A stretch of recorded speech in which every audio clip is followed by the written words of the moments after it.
Okay, I just need to check something because I think let me see. I think my alert box is weird. Also, why is my camera so washed out? Yo, this is crazy, guys. What's the deal? What's the deal with blah blah blah? There we go. We have some color. We have some life back. Look at that. Ugh. Fantastique. Alors. We have sounds. We have sounds. Fantastique. Right. We good. We good. I'm just gonna refresh my dashboard because it's broken again. Dream Daddy.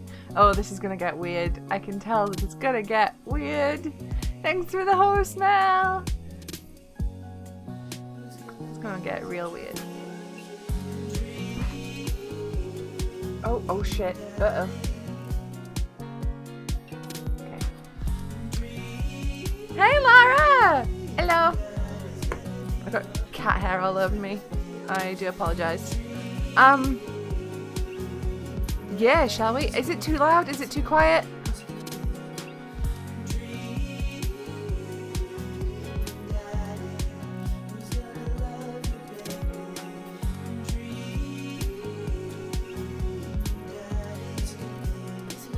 I've already got the dad dancing bit down.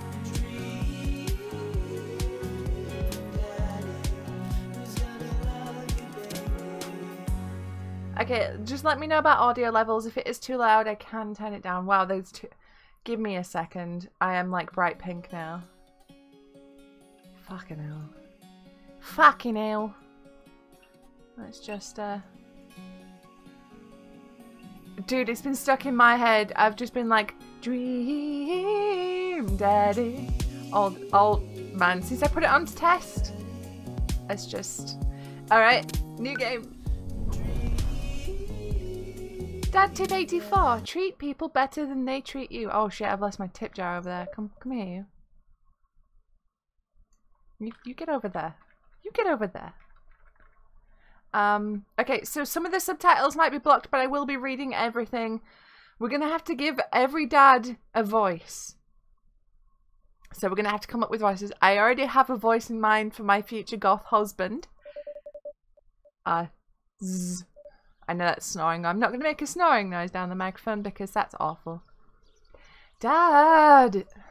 Dad, wake up! Do we wake up? Pretend to be dead. Or 5 more minutes. I know what I would do. It's the most dadliest thing. I'm gonna pretend to be dead. I let my tongue roll out of my mouth and stop breathing. Amanda shakes me. Come on, Dad. This hasn't worked on me since I was 6. I'm sorry, Amanda. This is the end for me. Dad, I swear to God. This is too close to home. Amanda, I bequeath to you all of my earthly possessions. Spread my ashes over my recliner. Alright, well, you cops better get to the moving van because it's leaving soon. I finally open my eyes and sit up. I'm lying in the middle of the living room, spooning a moving box. I yawn and stretch. Morning, Manda Panda. Aww. Dad breath. Go brush your teeth. Moving Pictures is hands down the best Rush album. Hello, Daniel Avidan. You wrote that. Dad tip 19. Use your hips when throwing. Dad. We're gonna build a dad. Okay. We have athletic tank bod, thick tank bod, slim tank bod, athletic binder bod, thick binder bod, slim binder bod. Annika's already given you the look. Hi guys! Okay. So, we're gonna make Dadalt. I have decided we're making Dadalt. So we need to be pale. Not that pale, that's too pale.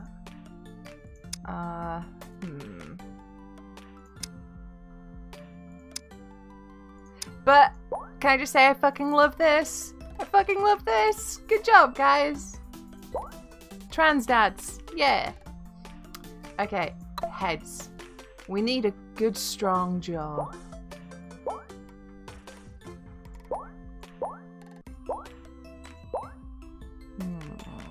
Cheekbones for days, because Geralt does got them cheekbones. The her. Well, it must be white for starters. Excuse me. Can we do the hot dad undercut? Goku hair? Swoopy hair. Shoulder length. Ponytail, I think that's the closest we're gonna come. Pompadour. Cornrows, sweet! Man bun. Aaron. Danny. No hair. Okay, I think the ponytail is what we've got. Them eyes. Tintin eyes.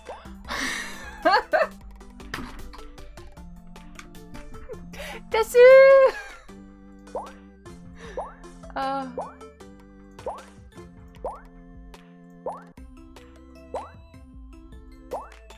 Salty eyes. Shiny eyes.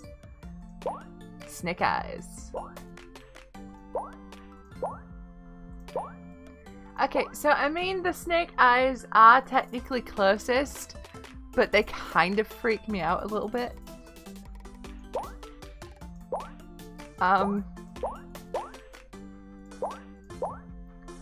But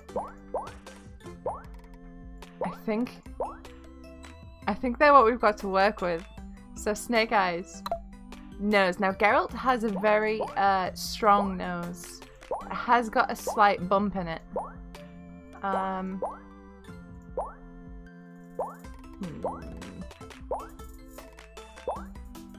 I'll say give him the Greek nose. He has a very straight nose. A mouth. Oh god.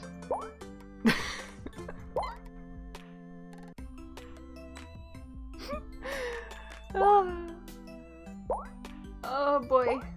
Kitty mouth! Look at that little mouth!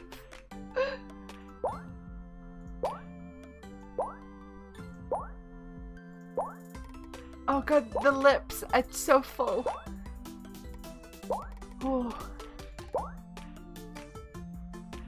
It's Build-A-Dad! I just Geralt with like...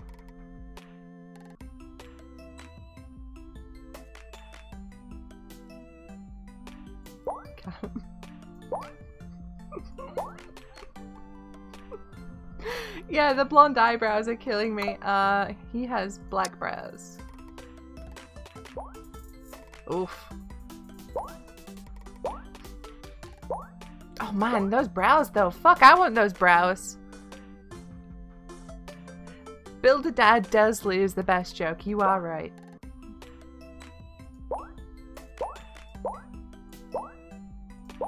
Ooh, no unibrow, please. Wizard brows. I think probably, but man, those brows are so good. I better put on the Witcher OST joke. I got it for a smooch. Banana Tig. I think I'm gonna give him the bushy brows. Facial hair. Ooh, ooh, ooh. Oh no, oh no.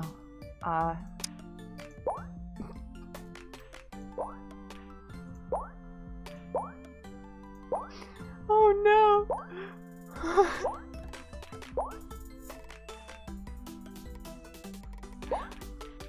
Wow, there's no like stubble? We can't give him like a shadow? Oh no.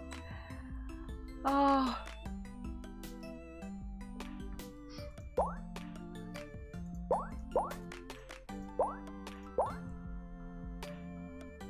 Oh no, I'm so sad. Should we... On head off... Oh, okay. Head. Shadow! Okay, okay, okay. It doesn't really work.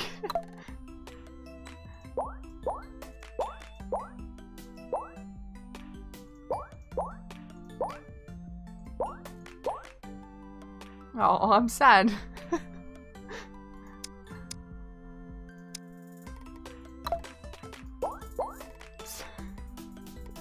That full-on beard. Okay, I'm gonna keep him clean shaven, but know that I kind of want to give him the pencil stash or the melt chit, but I can't. Glasses. Hipster Dadalt. Oh. Piercings. Oh shit. On my ears like that. That's radical. Snake bites! No piercings for Dadalt. Clothing. Now this is the important part. There is, but unfortunately for the cat eyes, you can't. These are the eye options we have. And the snake eyes are like the closest we've got. Otherwise we could make him like Trace. Yennefer.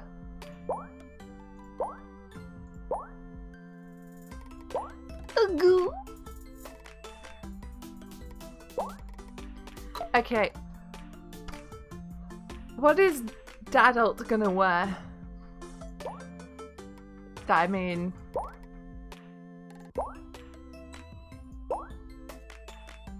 Give that dad a suit.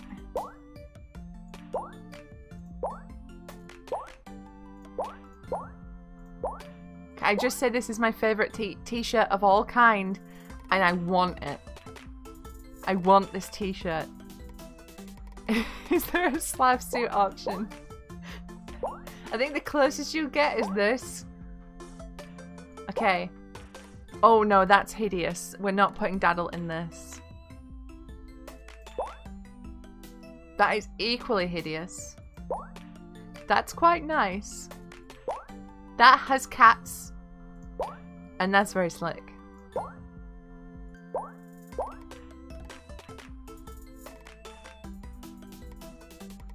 Is Garen... Shh.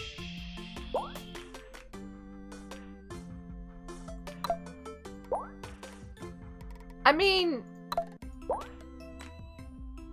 We could make... I don't know.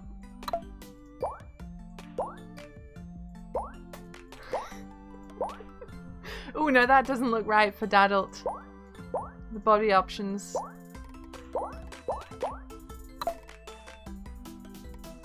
This shirt looks like bus fabric. It does. Nope, it's just head hair. I'm so happy this is a thing. Okay, I feel like we should put Dadalt in the catsuit. Catsuit Dadalt!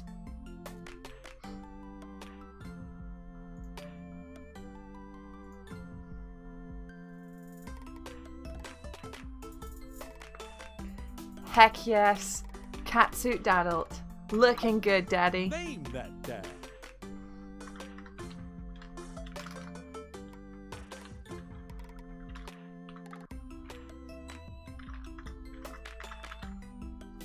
Dadalt O'Rivia.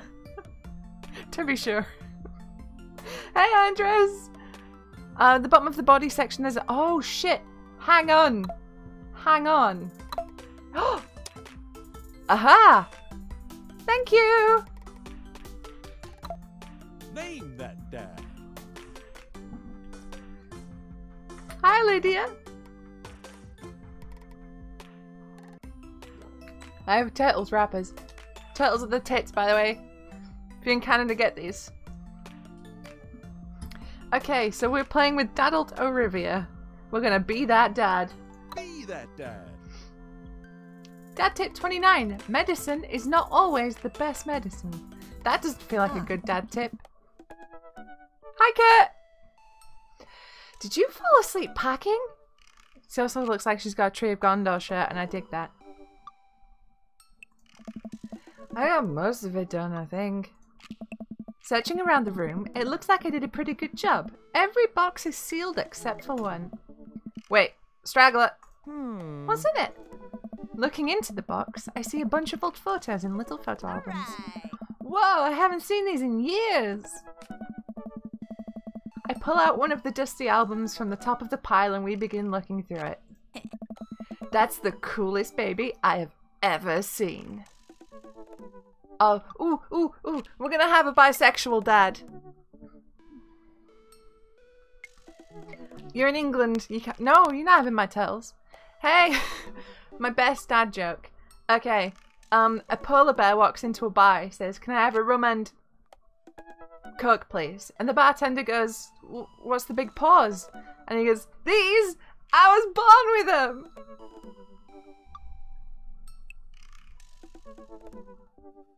Eh? Eh? Eh?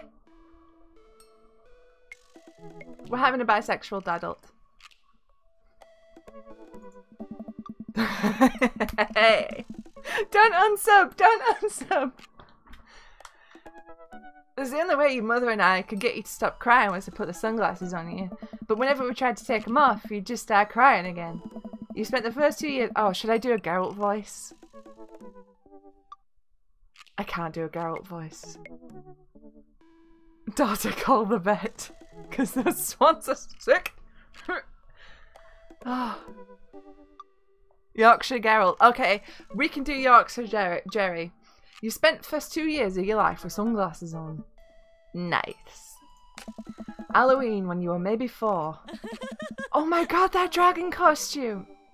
I made you cry laugh. You couldn't decide between being a princess or a dragon, so you went with both. Princess Dragon. Oh no, you just did the Battle of Cameron. Are you okay? Do you want a hug? Because that made me cry. Why do I remember crying in that dragon costume? Well, you saw your Senate mirror and you realised you were afraid of dragons. Seeing you stand inside the dragon's mouth were a realisation of your greatest fear, I think. Ah, right, yeah. Definitely repress that memory. And this were you in your arse phase. In your arse phase, I should say. Lydia! When does a joke become a dad joke? When it becomes a parent. Oh. Dad! I believe you named that plush horse Sir Ossington the Brave. Oh no. I don't think that was his. Amanda lunges for the photo, but I quickly snatch it away and hold it above her head with my superior dad arms. When's a door not a door? When it's ajar. Nice try, but this is important blackmail for later down the road. I'm going Manchester. That's what's happening. I'm not doing Yorkshire. I'm doing such a shit northern accent that I'm going Manchester and it's upsetting me. Go ahead and try me. I've seen pictures of you in your scar band. Why do gorillas have big fingers? I don't know, because they got big nostrils, I guess.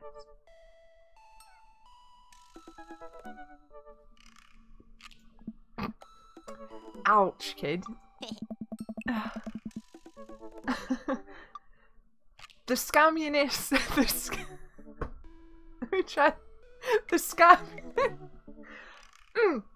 The scammunist manifesto had a chance back in day. I look off into the distance and reminisce about that rad horn section.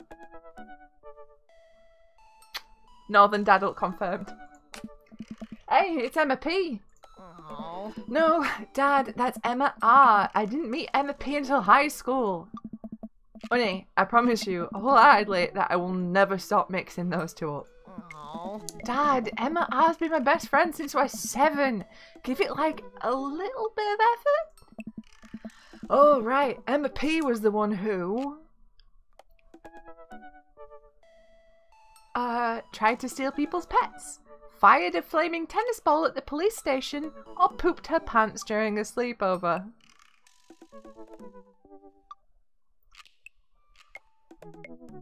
Which one? Which one do we go?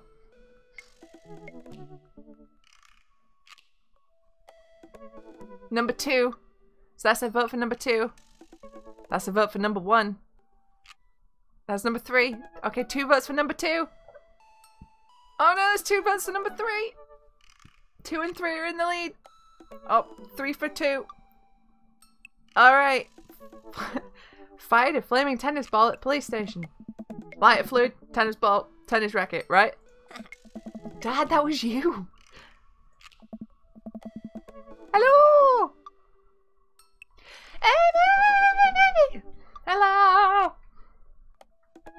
We got wives. We got the wives. Igni! Alright, I was a wild child. I was 6 when you did it. Alright, Amanda, I wasn't aiming for the police station. It just happened that there was a police station in the vicinity of where I wanted to hit a flaming tennis ball. Oh. Yeah, I remember you explaining that to the police. They didn't believe me either. Anyway, I gotta show this to Emma R later. She'll get a kick out of it. Wifey! Oh, the first photography award you ever won. Yeah, and it goes a $20 gift card to McFriday's.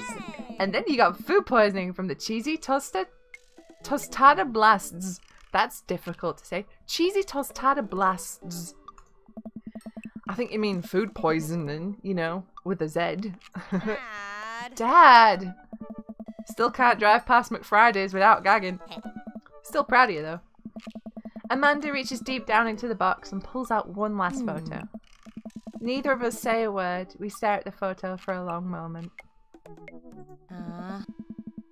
I finally decide to break the silence. This was the day you were born, or this was the day we adopted you? I think born.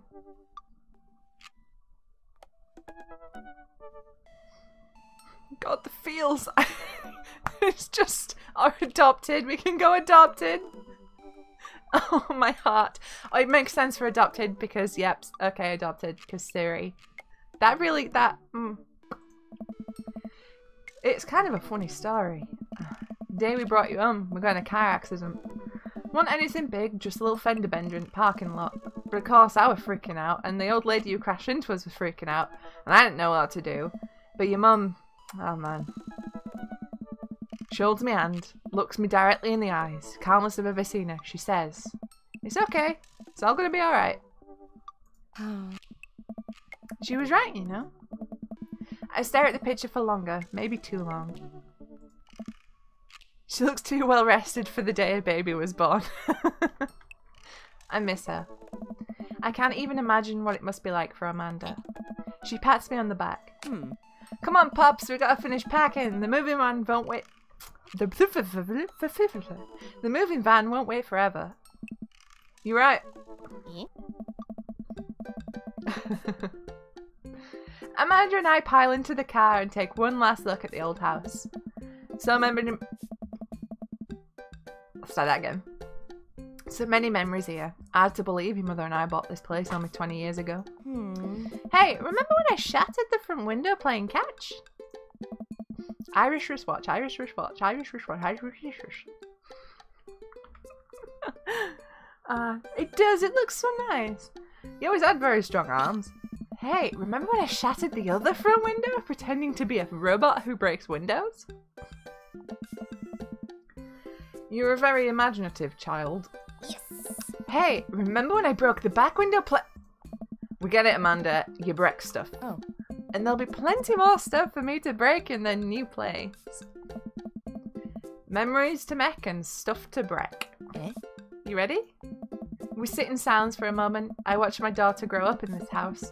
It will forever hold a place in my heart, but it stings a little bit to leave it behind. I'm ready. The moving van begins to pull away and I get the car into position to follow it. I watch our house, our old house, disappear in the rearview mirror. I can't get over how one of the dads in this game looks like my dad. We're not romancing that one. I'm just saying that right now. So what? So sell me on our cool new pad. I clear my throat and do my best cheesy announcer voice.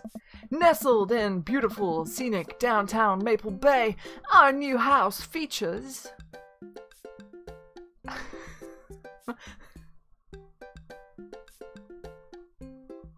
the big ginger one. The big ginger dad looks like my dad.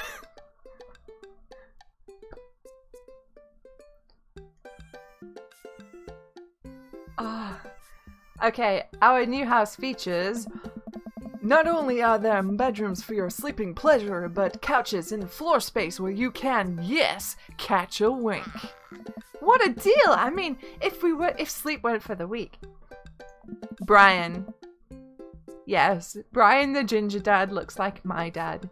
So, no. You sleep more than anyone I know. I admit my faults, Pops. I keep it real. Anyway, it's also smaller than his last house. Cozier, one might argue. Good spin. Alright. Oh no. Oh no.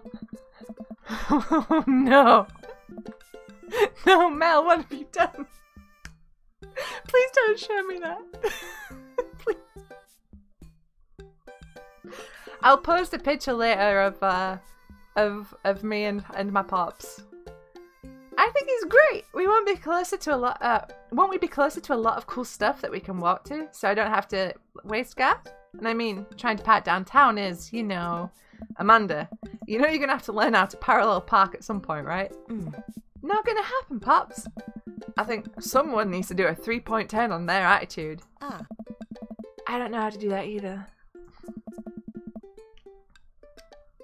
Alright, Andres, have a good one, dude. Please do not send me porn of the dad that looks like my dad, please. Please do reuse that bear joke. It's one of my favorites. I adore it. Have you met the neighbors yet? Not yet, but the neighborhood seems pretty quiet. Amanda, please. So you won't have to chase any rowdy teens off your lawn? You are the very teen you mock when you say that, honey. I'm in my last year of high school. I'm practically dust. Yeah, you're a real... Don't you dare. Senior. Dad, I know where this is going. This isn't... I'm just going to ignore that. But I won't forget it. So what's item number 1 on the new house agenda? Well, first we'll need to forge a path through the solid wall of boxes that's blocking the living room. I still have to install the washer and dryer. We need to go grocery shopping. Pops, cool your jets. You have to promise me we're going to take a break and explore the neighborhood. Alright. We'll get some work done and then check the area out.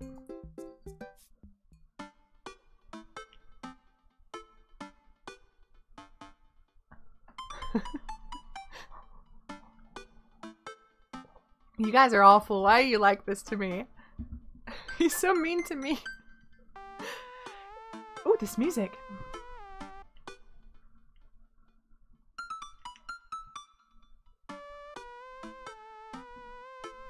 We pull up to the new house and step outside. The lawn is freshly mown and the for sale sign is still in the yard. Hi-ya! And with a swift kick from Amanda, the for sale sign is no more. If it's any consolation, mine used to like that too. He lost some weight and shaved the beard, but yeah. Nice one, Sweet Pea. I got a problem with authority. Yeah! I'm so proud. Man, all that karate chopping tuckered me out. I could really go for a sandwich. An ice cream sandwich? Sweetie, it's 10 in the morning. We need to unpack first. I need some coffee ASAP. Did you even see all the dogs in the park nearby? You know it. Thank you for moving us to an area where the dog-to-person ratio is very high. I only want what's best for you. Yeah. I hope you're prepared for the frequency at which I interrupt conversations to yell, "Dog!" to rock it way up. I do that. I mean, you do that a lot already. Alright. Hey, it's a dog! Oh no. Wait, false alarm. It was just a funny shaped rock. Oh shit, Bex, no! If you want to see real dogs so bad, let's go to that park around corner. Dad tips out with 3. The solo from Kid Charlemagne is the greatest guitar solo ever. Amanda and I begin a stroll through the neighborhood. I can't believe how beautiful it is outside. Kids are playing in the street, the flowers are in bloom, and the faint smell of a nearby barbecue drifts through the air. This place is nice. Too nice. I don't trust it. Good eye, honey. You can never be too careful. See that baby in that stroller over there? government operative. Hmm. We're on to you, baby. Huh. We walk for a while and eventually end up at a small park.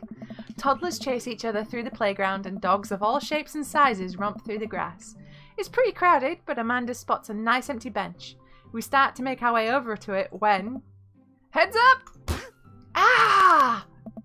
A frisbee suddenly hits me in the face. Woof! A corgi! With a neat plaid handkerchief tied around its neck, bounds up to me, wagging its tail.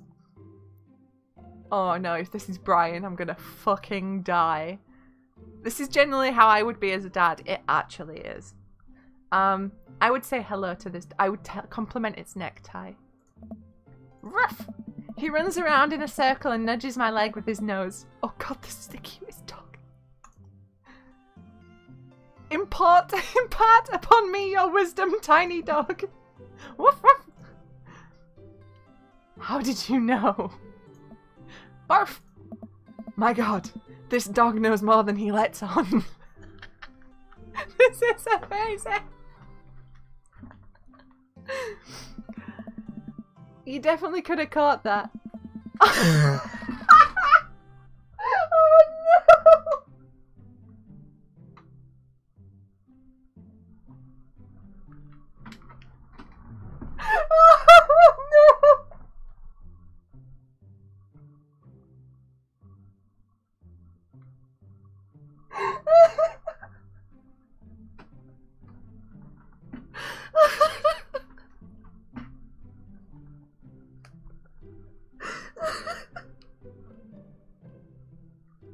This is the worst. I've wiped off my eyebrows. Oh,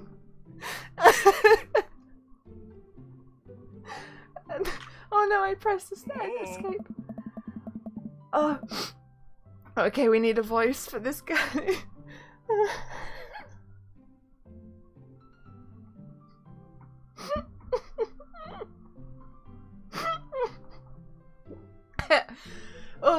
Oh, shit. Oh, get my dad. Oh. We need to see. He's busy playing Destiny. Hang on. Oh. Scottish as fuck. I can't do a Scottish accent. Get my dad to voice Brian right now. Okay, if I can go and try and convince my dad to temporarily voice Brian. Alright. I'm gonna be back in a minute, alright? I'm gonna try and do this. Oh god. Give me a sec, I'll be back in a minute.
I have returned.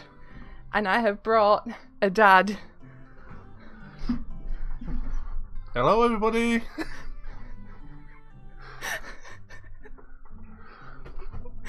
You know, frisbees are traditionally caught with your hands, not your face.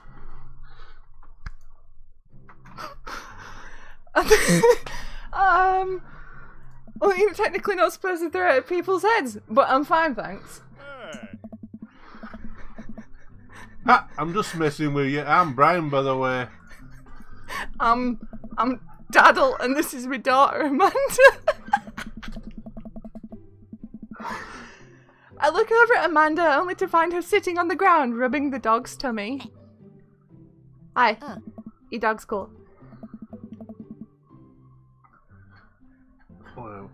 An old Maxwell sure loves the attention. It's great to see another father and daughter out here on such a sunny day. Where's yours? Brian gestures over to a grassy knoll where a young girl sits on a checkered blanket. She's reading a book bigger than her head. She puts it down and heads over to us. This is Daisy. She's reading the brothers Karamazov? A teacher tells me that she has the reading comprehension skills of a high schooler. How old's she? 10. She's a precious little youngster. Whoa. My natural dad instinct kicks in and I must brag about my child's accomplishments. The Pokemon battle theme just started. Oh no, it's happening. Go on, Daisy. Tell them about yourself. That's my girl. Amanda, get in there. Alright. Brag! Amanda here just recently won a local photography award. Wow, congratulations. Brian loses 10 hit points. Daisy actually just won a statewide poetry contest. Oh, I lose 15 HP. Dadalt's HP 65, Brian's HP 70. What's this one? Daughter. Can't switch daughters. Amanda is your only daughter. Okay, we have an item. Grade card. You pull a wrinkled copy of Amanda's last grade card out of your back pocket. Dad! Awesome grades! Brian loses 25 HP. You really carry that around everywhere? Ouch! Maybe it is kind of weird. You lose 5 HP. Daisy just started a weekly chess club at her elementary school, Computer Lab. She's a president too, of course. Dang, my high school doesn't have a chess club or a computer lab. You lose 10 HP. Dadalt's HP 50, Brian's HP 45. Okay, do we have another item? Child art. You unfill your wallet to reveal a tiny copy of a drawing of a cornucopia Amanda did in the first grade. Cute! It isn't very impressive, but Amanda genuinely appreciates you holding on to it. Brian loses 10 HP, you regain 20 HP. Daisy sold enough candy bars this year to get the top prize, a canoe. We're taking it out next weekend? How is that even possible? Amanda could barely get one of those sticky hand things. It's extra powerful. You lose 20 HP. Dadalt's HP 50, Brian's HP 35. Okay, do we have a brag in us? Last week, unprompted, Amanda helped an old woman with her grocery bags. It's extra powerful. Brian loses 20 HP. Did I mention Daisy said her first word at 10 months? Daddy. Amanda's was potty. Still cute, but maybe this isn't the time to bring it up. You lose 10 HP. Dadalt's HP 40, Brian's HP 15. Sucky Brian. Okay, one good brag. Amanda's in all honours classes this semester. Brian loses 10 HP. Oh really? I'm actually talking to Daisy's teacher about having a skipper grade. Even Amanda kind of bristles at that one. You lose 20 HP! Shit! Dadalt's HP 20, Brian's HP 5. Okay. What about a band-aid? Spelling bee photo. Fumbling through your phone's browser, you managed to pull up a photo of Amanda winning her 10th grade spelling bee. Wow, congratulations, Amanda. Daisy is getting prepped for her annual spelling bee right now. Hopefully this will be her 3rd win in a row. Yikes! You lose 5 HP! Daisy here has all of her adult teeth. Never had a cavity either. Amanda self-consciously pushes her lips together to hide her teeth. It's extra powerful. You lose 20 HP! Dang! He's really got us beat. Boy, it's been such a treat getting to meet you two. Ah, did he have to add insult to injury by being such a gracious winner? So I take it you guys are new to the neighbourhood. We just moved in. Do you live round here? Yeah, we live in that cul-de-sac down next to the coffee shop. What a coincidence! That's where we live too! Small world. Yeah, Daisy and I are in that little ranch-style house on the corner. I know that house. It's just like ours, but slightly bigger and better landscaped. Does this guy have to outdo me at everything? What a lovely place. Well, I don't want to take up any more of your time. Really nice meeting you guys. You'll have to stop by at some point. Yeah, definitely. Bye! Brian and Daisy walk further into the park with Maxwell, happily trotting along in tow. Can I get a massive round of applause, please, for my dad? Bye, everybody! Thank you.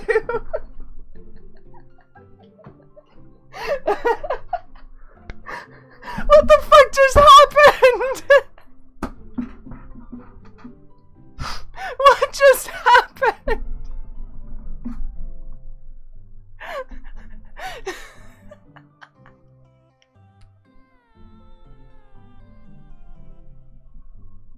I just played a dad dating sim with my fucking dad.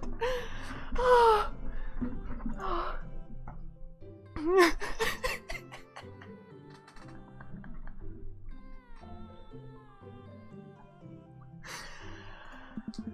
Do you get the feeling he was trying to one-up us? Oh.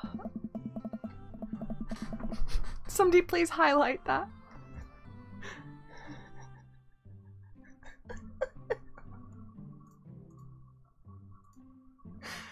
Trying and succeeding. I can't believe that kid's only 10. What was I even doing at her age? I believe you had a bit of a thing for horses. Yes, please.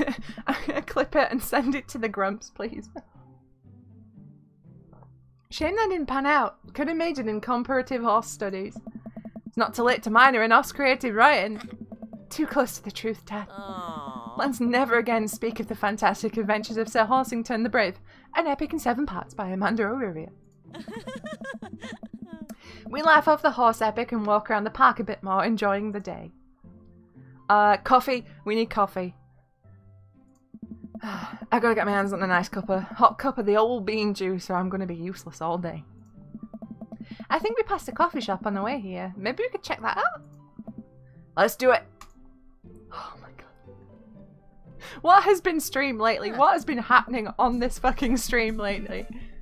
We walk down the street to the Coffee Spoon, a cute little place on the corner. Man, this is such a convenient walking distance from our place. I mean, I guess. What's wrong? Why would I go somewhere else and drink coffee on our couch when I could just drink better coffee at home on my own couch and not have to make awkward eye contact with other people? I believe she is wearing a pin of a fried egg, yes. At least when I'm home, some random guy ain't gonna come up and sit on the recliner next to me and I won't feel like a little weird about it, because technically he's not sitting at my table, but he's very much within my personal zone. Dad. And what's the etiquette when you have a dirty mug? Is there a bin? Do you go up and set it up on the counter because you don't know where else to put it? Or do you leave it there and feel your face full of short shame as you consider the possibility that there might be a bin somewhere or just outside and then you're just that jerk that left the mug? Ugh. Dad, are you just afraid to meet new people? Yes, Amanda! We walk inside. Oh. The inside of the coffee shop, oh hello Lucia, is incredibly warm and inviting. Vinyl records line the walls and patrons lounge around on well-worn couches. Some cool tunes spin on a record player next to a little stage. This guy's really hot, you guys. Hey. We need a voice for this guy. Oh shit, it's Lucio Overwatch. You gotta believe.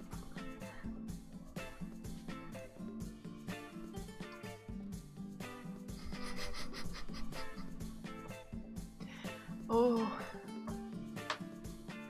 Oh. Okay, yeah, but he's not right. Stop it! That's my dad! You're talking about Nightwing! That's my dad! Mel, you stop that. Actually, no, for one night only. Well, forever how long we play Dream Daddy, you are allowed to you're allowed to dad joke in my chat. Brian is now the yardstick for all dads. Oh my god. A tall order. Welcome to the Coffee Spoon, guys. How's it going? That's not a good voice. What's with the name? Oh, it's kind of dumb. Hey. It gets mentioned in this poem. I like. Nope, I can't do a good voice for him. Oh shit.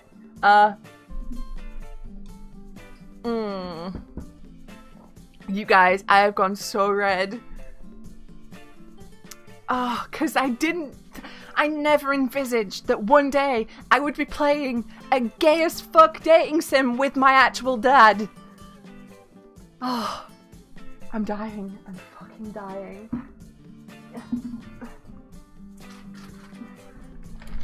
A French accent. Alright, we'll do a French accent. It gets mentioned in this poem I like, and I thought it was a good idea at the time, and I suppose now it's still a good idea because, like, the business is still running. But people ask me that question all the time, and I give them the same answer every time, and now I'm standing here rambling, and I'm sure we're all getting more and more uncomfortable the more I keep talking. Nope, I fucking went, I went Vistani then, that was weird. But, man, we're in it now, and I can't stop. Oh.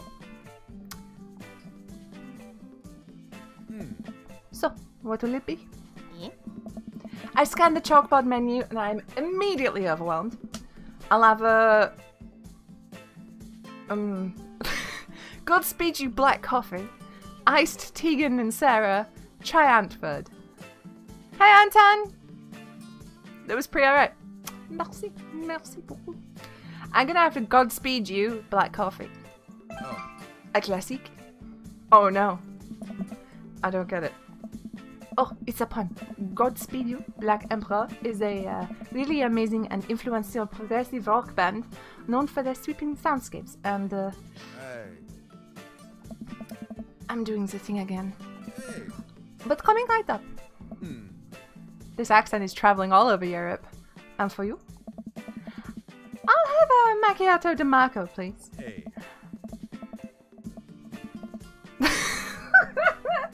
Coming right up. Do you want that in small, medium, or biggie smalls? Medium? Wait, is biggie smalls big or small? I should change that, shouldn't I? The rambling gay French owning Frenchman. French cafe owning Frenchman is my new favourite trope. Matt sets to making our drinks, and Amanda and I take a seat on one of the couches. What's his deal? Let the man make his puns. They're cooler bands than you listen to anyway. Hey. Hey! Scar was cool once. I just recovered from the second embarrassment to find your dad voicing fictional bi version of my dad. Yes. Yes, Stu. Yep. This couch is actually pretty comfy. Maybe not comfier than our couch, but it's alright. Good lumbar support. You sink right into it. You're going to a Scar show tonight. Shut up. Okay, it's comfier than our couch. Amanda nudges me. This place is right next to our house, and that guy seems not only cool, but also just as uncomfortable with talking to other people as you are. You should tell him you become friends with him. I don't know. Come on, what did we say about meeting new people? I can't meet new people if I always stay inside, and also don't go outside, and also don't talk to people. Huh. See? We're making progress. Matt sets our drinks down at our table, and I immediately burn the roof of my mouth. Good one. Hi, we're new in the neighborhood. I'm Amanda, and this is my dad, Dadalt. Hey. Everyone give it up for our favorite frappe frothing Frenchman. So relatable, I know. Oh, right on. Pleased to meet you both. Hey. You ought to come by when my daughter... Nope. Fuck, I've lost the French accent. Sacre bleu, mon dieu, mon dieu, mon dieu, mon dieu, sacre... You ought to come by when my daughter's hanging around the shop. You two might get along. Also, kooky French accent man who's stylish and rambles. Sound familiar? Yeah, I'm sure we'll maybe come in from time to time. Amanda kicks my leg from under the table. I'm sure we'll be in here a lot. You know what? Let me get your guys' opinion on something. Matt goes into the back and comes out with a fresh plate of something that smells amazing. Hey. Hi, Sedona! Baguette, baguette, baguette, baguette, sacre bleu, mon dieu. Bonjour! I'm working on a new banana bread recipe and I need help coming up with a name for it. Well, I don't think we're gonna have to taste test it first, so we can. Well, I think we're gonna have to taste test it first, so we can get the full flavor profile, you know, and really appreciate the flavor sensations of. Amanda nods vigorously. She knows this game. I've committed at least 5 different. See, here's the thing. I'm not good at accents. One of these guys is gonna be Scottish, and you'll see. Omelette du fromage. Omelette du fromage. Amanda nods vigorously. She knows this game. Yeah, we need to give that nana bread a taste if you want us doing free creative labor. I think that would be, commensurate with, I've taught her well. We've trained for this day. I was just going to give you guys free banana bread anyway. Right, yeah, that. Matt serves us each a piece. Amanda and I happily chow down. This is amazing! Hey. Merci. The secret ingredient is bananas. So, any ideas? I'm stopped.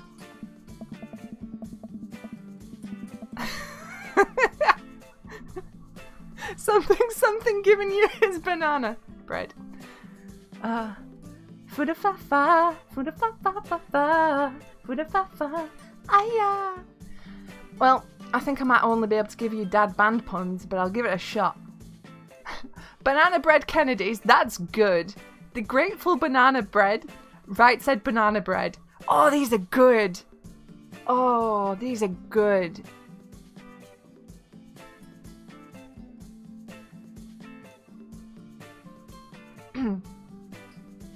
Banana bread Kennedys. That seems the most him. So we've got a couple of votes for number 1. I wish they had that. This had Twitch integration where you could. 3 votes for 1, 3 votes for 3, 4 for 3, 4 for 1, 5 for 3. Oh, 5 for 1. God damn it, guys. 6 for 3. Alright, right said banana bread. Like right said Fred, but now it's about banana bread. I think the youngsters will like it despite not getting it. That actually has a nice ring to it. I don't know what that was. Thank you, Sedona. Really? Hey. Oui. Right said banana bread. Strong decisions. That's out, baby. Hey. I wanted to say baby because I thought it would sound cool, but once I said it, I realized that it just doesn't sound good coming out of my mouth, and maybe I should leave saying baby to the professionals. Hey. Hey. Enjoy your coffee. Thanks, baby. Hey. See? It sounds good when you say it. Across the way, a man catches my eye. He sits by himself, brooding over a cup of coffee. Our eyes meet, just for a moment. I hastily look away, hoping he didn't catch me staring. Who's that? We finish up our drinks and head out. Hey. Thanks for stopping in. Take care. Okay, now that we're full of caffeine, where to? I should get back to unpacking. I need a nap. Thank you for that follow, Bella Bells. That man has Esteban written all over his face. No.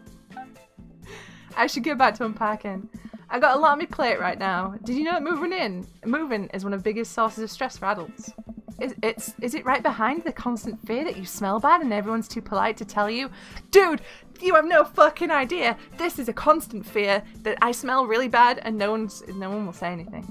Probably. Do I smell bad? Amanda gives me a whiff. You're fine, Pops. Come on, let's go.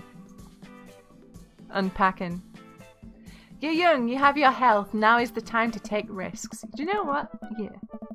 I get to work unpacking the various boxes around the living room. A couple of hours pass and I get some good work done. The washer-dryer unit is both washing and drying, and we can actually walk through the living room without tripping over boxes. Oh, Amy! I did not smell bad. Thank you, Sedona. First visitor already. I walk over to the door and open it. Hello? A handsome, clean-cut man stands at my door, brandishing a plate of cookies. Hello, Soldier 76. Hello? Yeah. Oh, where are my manners? My name is Joseph. I'm your next-door neighbor. Oh, yeah. Hi, I'm Dadalt. That's what my name is. I saw the moving van and I thought I'd bring over some cookies. My daughter, Christy, wanted me to let you know she baked them herself. Joseph leans in and whispers, but between you and me, she does sprinkle in the chocolate chips. We both share a laugh. Kids, right? Got stung by a wasp. Oh. Wow, cookies, huh? So nice to meet you. Joseph hands her the plate of cookies with a smile. Well, thanks for the cookies. Amanda disappears with the cookies.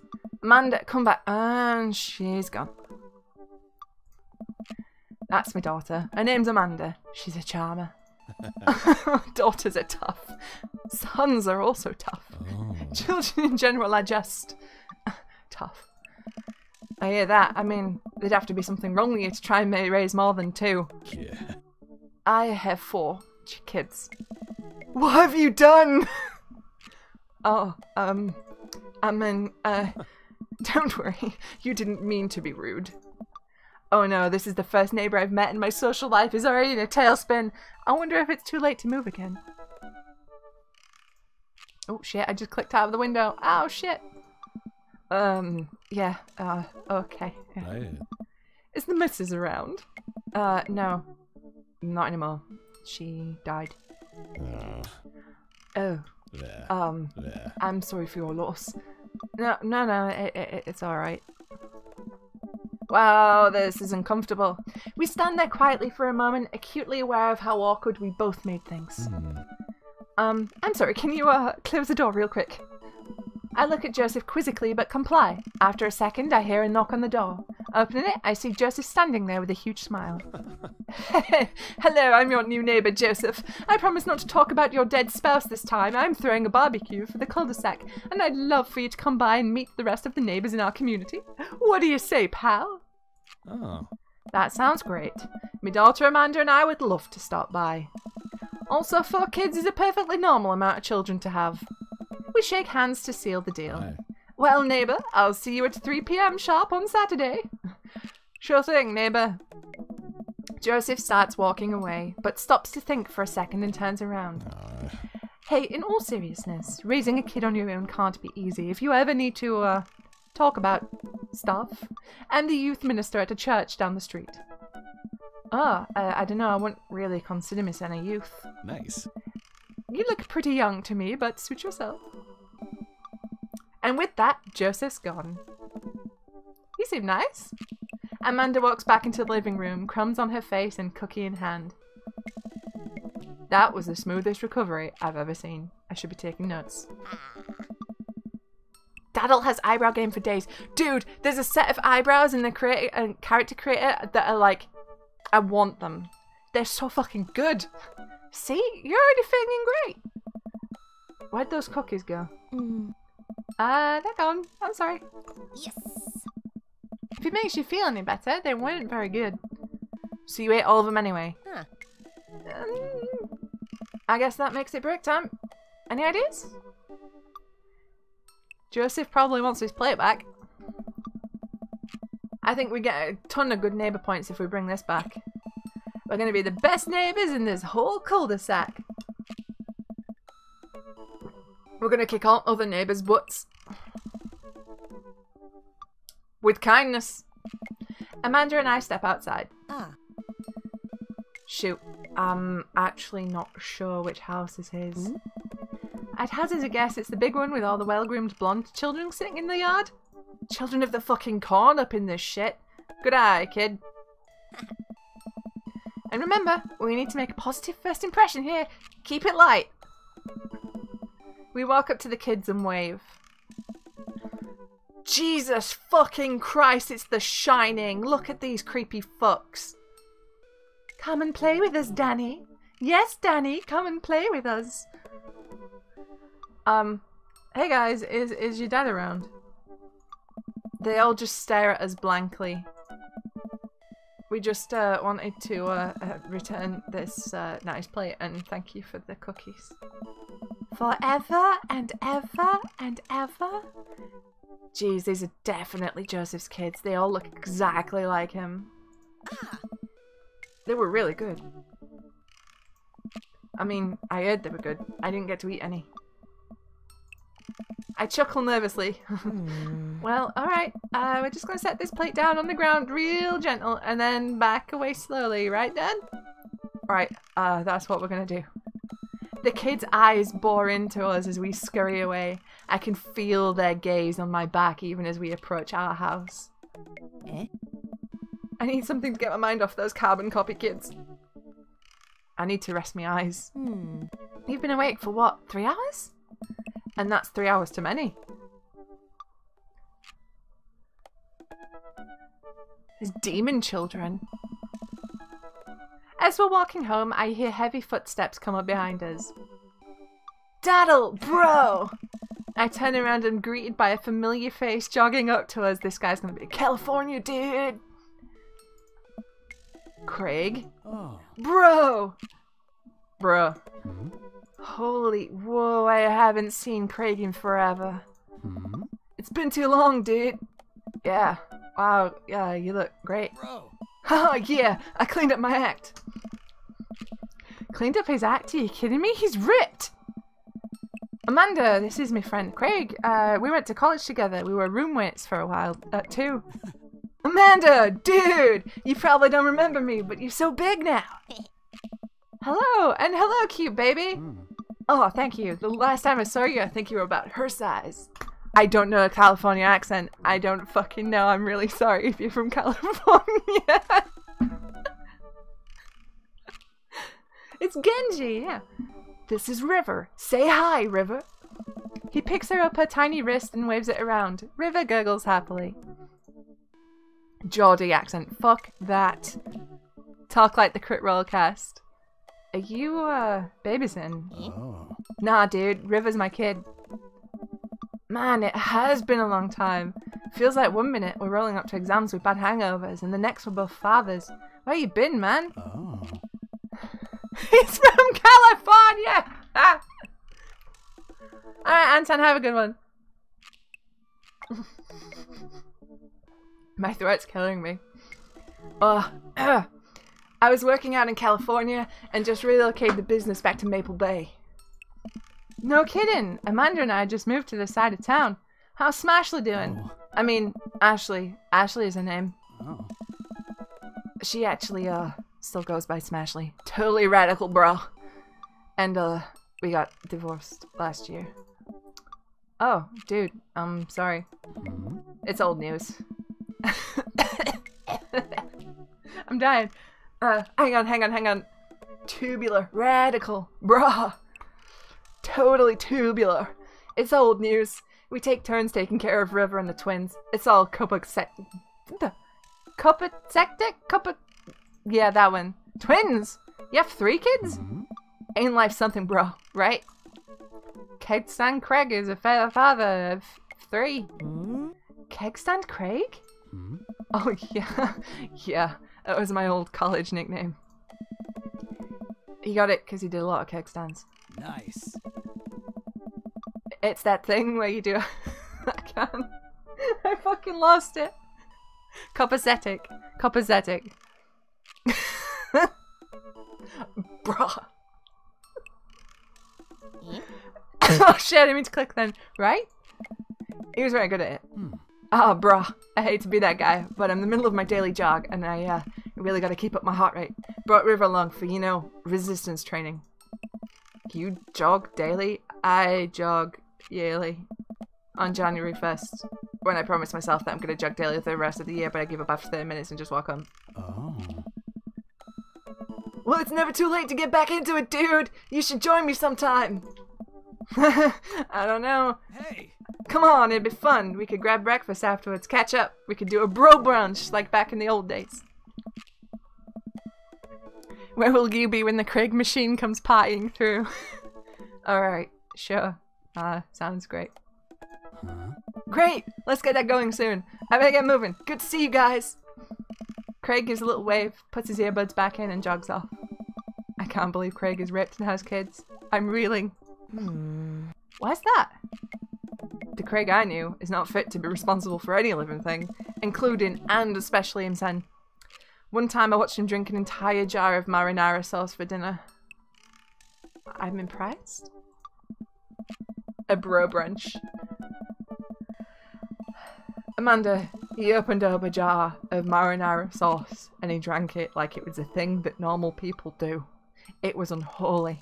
And then I asked him what the hell he was doing and he said, and I quote, "It's basically a smoothie, bro." I mean, technically he's not wrong. He jogs! He was jogging! Oh. He's like a totally different person. Anyway, we better get home. I have plenty of time to reflect on how old I feel later.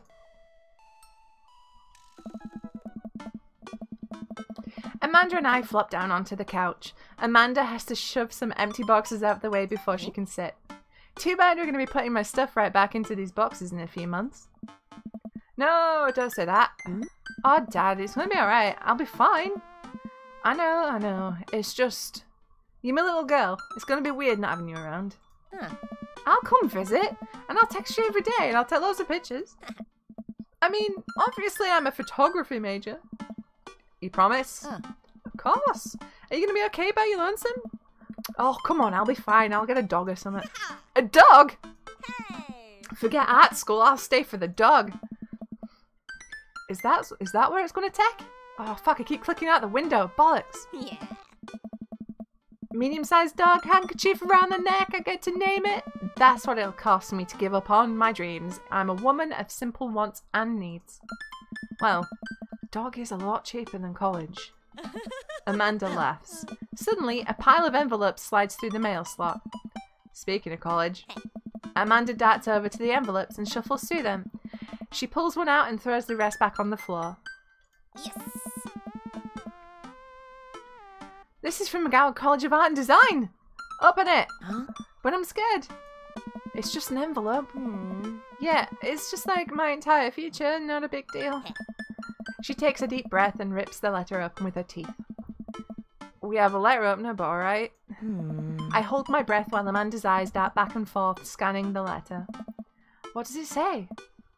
The admissions committee has reviewed your application, blah blah blah. Her face drops. Regret to inform you that we were unable to offer you admission to McGowan College of Art and Design. Amanda throws the letter on the coffee table. Oh, sweetie. It's okay. I kind of saw it coming. I knew I shouldn't have put that experimental stuff in my portfolio. The admission officer told me that they just wanted to see portraits or whatever. I pull Amanda in for a big hug. You're an amazing photographer. I know how much work you put into your portfolio. Some other school's gonna want to snatch you up for sure. Yeah, I know. It's fine. Are you actually fine or are you just saying that? I'm fine, really. Her face is the opposite, but I probably shouldn't push her on this. Oh, and before I forget... Oh, Emma R and Emma P or something. So? You need me out of the way because I'm painful and cool? I would choose more delicate phrasing, but... Yes. Well, I'll have you know that I conveniently already have plans for tonight, so you'll have the new place to yourself. Yeah, what are your plans? Quick, think of plans. I am secretly the mayor of this town. I gotta attend the union meeting. I'm going clubbing. Which one do we pick?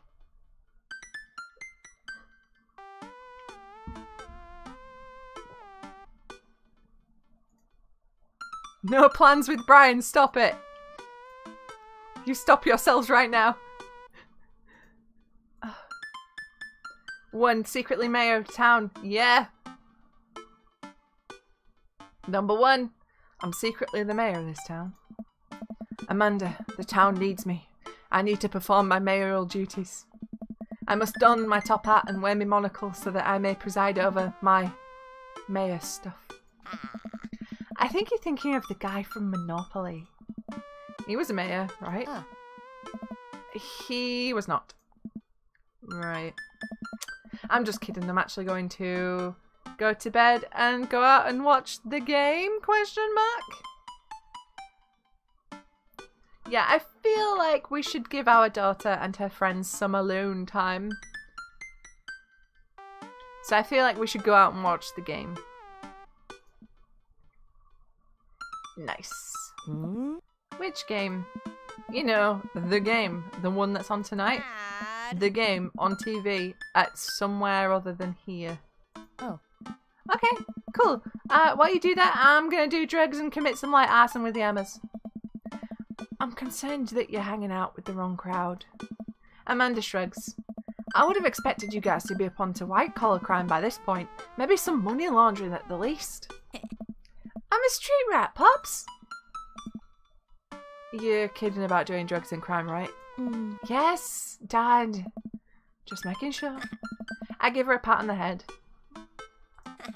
Have fun with your sports. Are you being sarcastic? Ugh. No, making fun of sports is played out. Huh.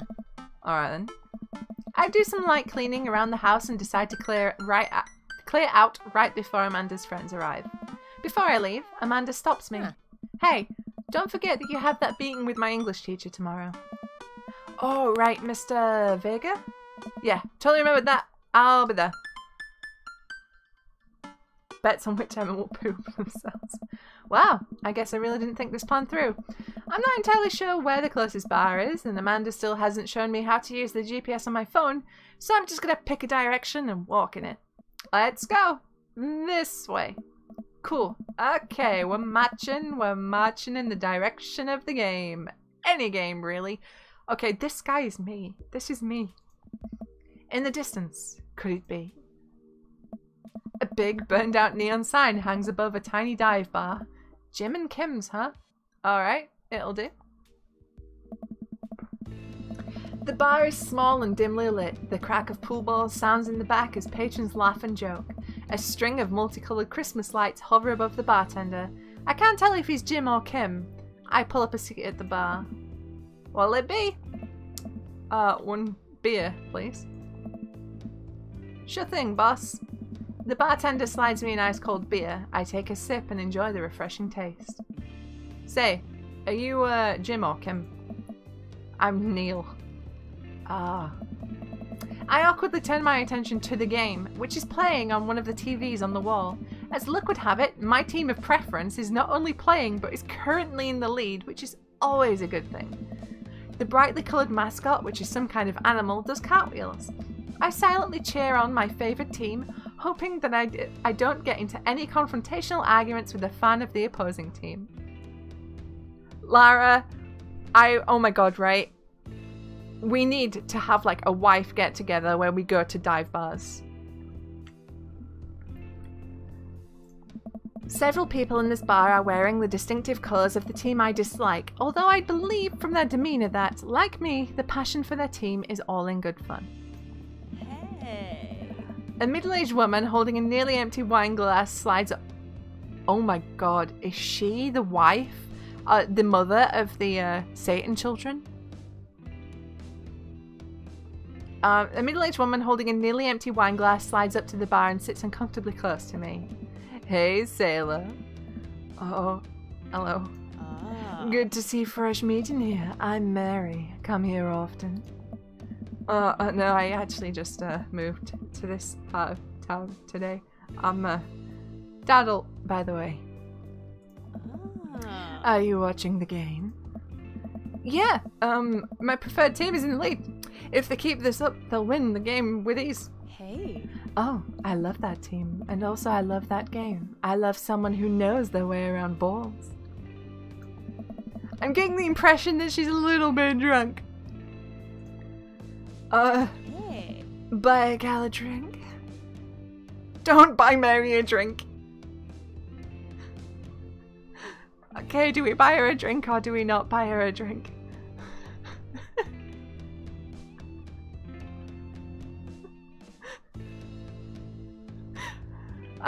Like a dive bar is just like a shitty bar that's usually like grim and dark and full of like alcoholics.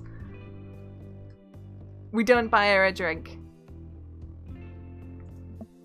Maybe some other time? Ugh. Suit yourself, sailor. Mary saunters off, setting her sights on the newest bar patron to enter. I happily watch the game over another beer. The game has gotten close in terms of points, a little too close than what I'm comfortable with.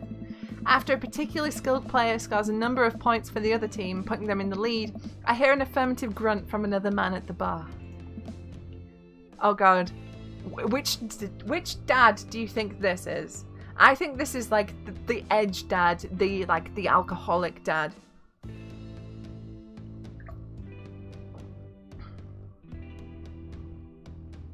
And if so, we need a voice for him. Hang on. Go team. Reaper dad. This is Rhea's dad. This is definitely... Okay, can I do Reaper's voice? No, but I will try. Go team. It's the brooding man from the coffee spoon. He sits alone, sipping whiskey and watching the game, TM, as well. We do not want a Brian dad. Stop it, Nightwing. You stop that. Enjoying the game? I am now that we're winning. Oh, we must be rooting for different teams. In my opinion, my team is far superior. Esteban. I have to disagree with that. Based upon our win-loss record, I'd say my team's superior. That's why you're wrong. Since as it stands right now, my team is beating yours. The conversation ends there and we both go back to silently rooting for our respective teams. The game is close with both sides playing their hardest to win, but in the end my team prevails. Quiet cheers ripple throughout the bar. I raise a respectful glass at the man drinking whiskey. He raises his in response. An unspoken truce is formed between us based on mutual love for the game. He motions to the bartender who pours 2 glasses of whiskey. The man slides one over to me. The name's Robert. Thanks. I'm Dadalt. You must be new here. Mary already hit on you? Yeah. Robert chuckles. She's a peach. Well, you picked the best bar in town. As slimy as it is, you'll never find a better spot than Jim and Kim's. Is there actually a Jim or Kim that runs this place? Hey. No, that'd be Neil. Neil waves from across the bar. Hey. Good guy, Neil. Not enough Neils in this world. Oh. Okay. Huh. You a whiskey fella or a beer fella? Beer? But I'll drink most things. You like shots? Do we like shots? Do we love shots? Or, ooh, shots fired. I don't like them.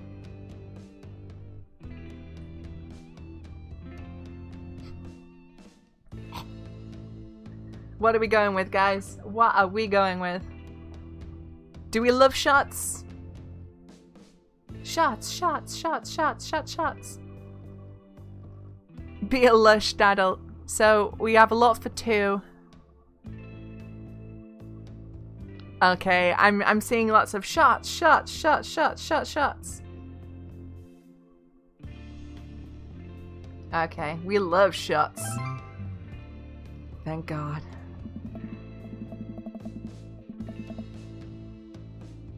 Robert nods to Neil, who serves up 2 shots of whiskey. He hands one to me. Here's to your health. We take the shots, the whiskey burns going down, but I try my hardest not to look tough. Oh. Wait, I think this is what making friends is.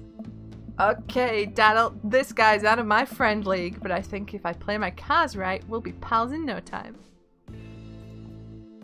Do we compliment his cool leather jacket, compliment his rugged good looks, or compliment his hand tattoo? That jacket is cool. I do want that jacket. A lot.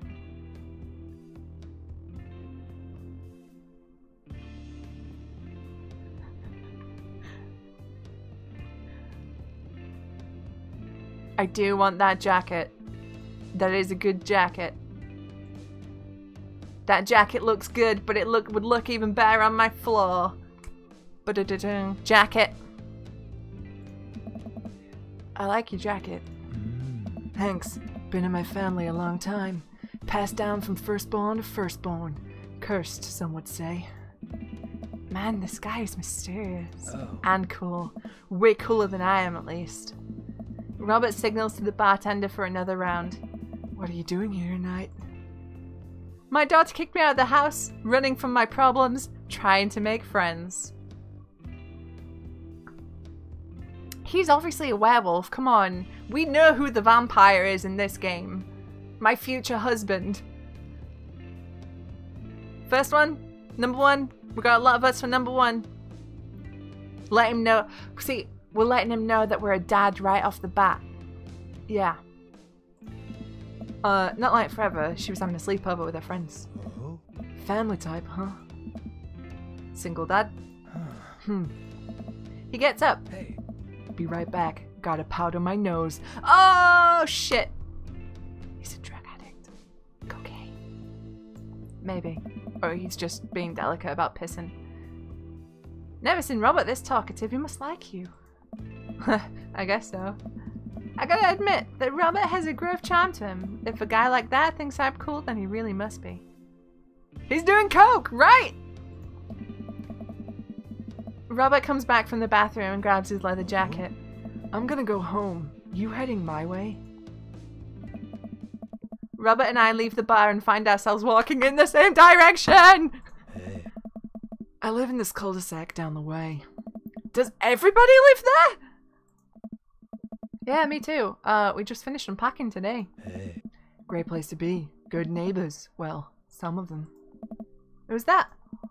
We get to Robert's house, which is just a few houses away from mine. We stop and he turns to me. Ah! I don't kiss and tell, Dadalt. Huh. So, are we doing this or what?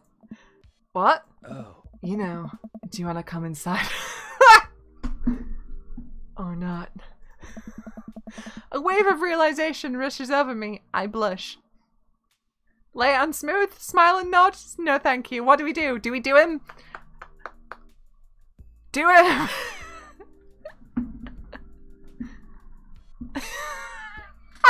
Sedona!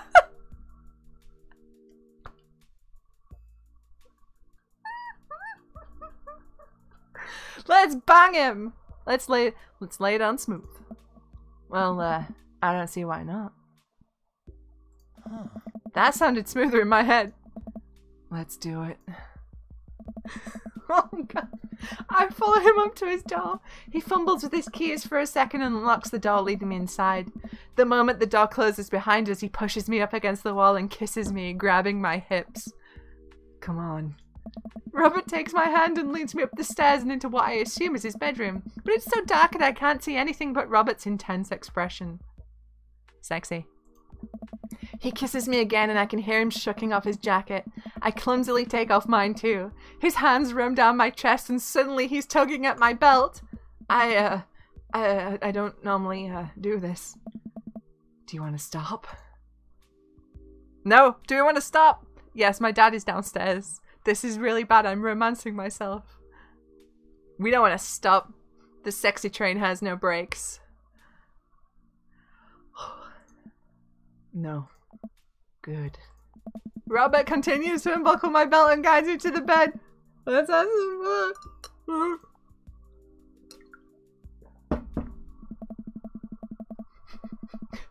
Lydia! Sunlight streams in between the slats and the blinds. My head is pounding. I really overdid it last night. Wait a minute. This isn't my old house. Oh, my new house. Alright. I look around for Robert, but find myself alone. Hello? There's a clatter from the bathroom and the door opens. Robert is fully dressed and grabs his keys. That was fun.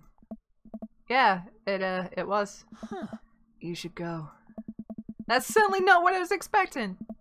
I'll, talk to you later. Robert cracks a smile. Sure. Your clothes are over there. Oh. I hastily get dressed and show myself out. The sun is unbearably bright. I need to lie down. I start to make my way back home when suddenly I remember. Amanda! I rush back home. We got an achievement. It says Bad Dad. I rush back home and throw the door open. Something smells delicious. Amanda? Amanda runs out of the kitchen and looks slightly disappointed. Oh man, I was kind of hoping you'd gotten kidnapped and I was going to have to come rescue you. No, I made a friend at the bar last night and I ended up sleeping over at his place. Where are the Emmas? They left a little while ago. Oh, you guys have fun? Yeah, watched some movies, ate snacks, stole a car, you know, the usual sleepover stuff. You teens and your larceny. So, this breakfast that's cooking, what's that all about? Well, there's hash browns, and eggs, and bacon. Can I, Yes, you can have some breakfast. Bless you, sweet child. My head throbs. Oh, I gotta do something about this hangover. Amanda, your, loving father might have overdone it last night. Yeah. Oh, somebody's hungover. Father of the year. You wouldn't happen to have any aspirin? Oh, I've got just the thing. Hang on. Amanda runs to the fridge and pulls out a jar of pickles. Amanda, what? Alright. Drink this! The pickle juice? Yeah, it's what I used once. I would assume someone would use. I would also assume that it works pretty well. Although I've never tried it before and won't try it, obviously. Who raised you? Amanda Ann. Give her a stern yet resigned side-eye. Which one do we do? 1, 2, or 3? Side-eye? It's looking like side-eye. Excuse me. Stream burp has returned. Number 3. Oh my god, I am so sorry. I eye her suspiciously. I eye the jar of pickles even more suspiciously. This better work. I down a sip of the tart juice. I know it's like the tart juice, but tart juice sounds funnier. No, more than that. Way more than that. Whoa. I mean, I assume. Watch it, you. I drink more pickle juice and help myself to the delicious breakfast that Amanda has graciously allowed me to partake in. After inhaling some hash browns and dunking several pieces of bacon into runny egg yolk, oh, that sounds good, I'm starting to feel a little better. Amanda grabs her backpack and keys. Well, I gotta get to class. Don't forget the meeting with Mr. Vega, okay? He said it was important. Love ya! I'll be there. Knock 'em dead, kiddo. Always do. We do our secret handshake and she's off. I get a little work done at home before I glance at my watch and see that it's almost time for the meeting. I hop in the shower, change clothes and head out on my way. Still a little hungover. I arrive at Amanda's school and check in at the front desk. They give me a bright orange visitor sticker and send me on my way. I feel pretty haggard after not brushing my teeth or showering, but hopefully nobody will notice. I check my watch and I'm relieved to see that I'm only 2 minutes late. Wait, was it room 103 or 108? I spot a youth standing at his locker and approach him for help. Excuse me, do you know where Mr. Vega's classroom is? The youth turns around and looks me up and down with heavily lined eyes. Come on, kid, I'm late for a meeting. Mr. who? Mr. Vega. I don't know, have you tried the exit? Alright, wise guy, are you gonna help me or not? Sorry. Fine, up those stairs and to the left. Can't miss him. I head up the stairs and walk around, unable to find Mr. Vega's class anywhere. After a couple of minutes of searching, I head back downstairs. That punk youth sent me on a wild goose chase.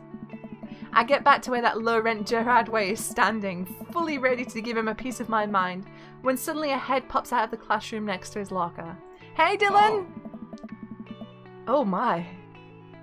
Okay, we need a voice for Hugo. Oh my, that man button is ooh. Okay, give me a voice for Hugo and I'll do it really badly. My most heroic voice possible. I can't do German, Lydia, I'm sorry, I can't. Italian! I'll just be like, Lucian, No, I can't do an Italian. My brother's dating an Italian lady.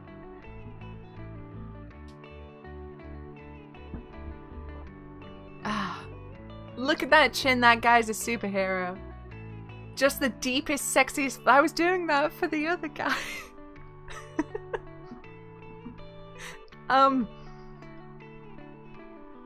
Cause you know, I can't do, that's not nice. I've already done French, Neddy Noggin. Matt at the coffee shop is a Frenchman. Jessica Rabbit. Scouser. I can't do, although I don't do for Scousers. Chicken nuggets, Cockney. Alright, Lucian, don't you have a third period to get to? What? He's a Cockney now. He's a Cockney now. Oh, fine, Mr. Vega. Wow. Now I'm officially 10 minutes late. I glare at him as he walks away. We're not cool. Innit? You Mr. Dadalt! This period's almost over. Would you mind waiting in the back?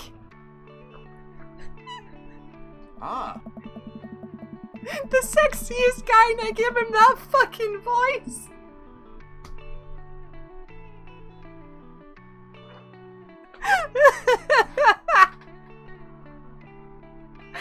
Mr. Vega leads me in and I take a seat in one of the comically small students' desks in the back. I might get stuck in this. Oh. Alright, where were we? Now who can tell me about the unreliability of the narrator in J.D. Salinger's Catcher in the Rye? Yes, Colin? Colin stands up and does the thing where he blurs into the crook of his elbow to make a fart noise. The whole class erupts in laughter. Hell no, I'm sticking to the shit Tracer voice. Alright, everybody. Very funny, Colin. Please sit down. Oh. Now, Alden Caulfield is an unreliable narrator in the sense that the bell for the end of the period rings. All of the students immediately get up and make a break for the door. What? Remember to do the reading and answer the response questions on page 194 in your textbook. Nobody's listening. Oh. Or not, I guess. Mr. Vega turns to me and sighs. Middle schoolers, right? Don't you teach high schoolers? Both, you know? Budget cuts. Right. Oh. Thanks so much for coming in. No problem, Mr. Vega. Please, call me Hugo.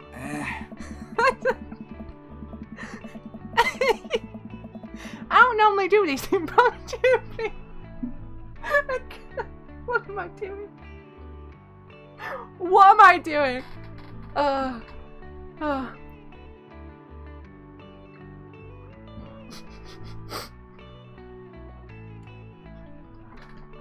Hang on. Alright, Governor. I don't normally do these impromptu parent-teacher meetings, but as far as I'm sure, you know Amanda's a very bright student, and I'm concerned about her recent behaviour. It's gone, off it goes. What's going on? Well, Amanda's never been the most engaged student, but I know she cares. Recently, though, she's been falling behind. She's not completing assignments, and she's doing rather poorly on tests. I normally chalk this up to senioritis, but this is strange. I thought Amanda always shared everything with me. It hadn't even crossed my mind that something might be wrong. I don't know.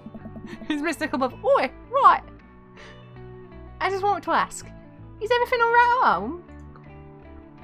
We just moved, she's fine, or she has a tendency to bottle things up, just like a pop. What am I even doing? Oh. This voice is off on a journey.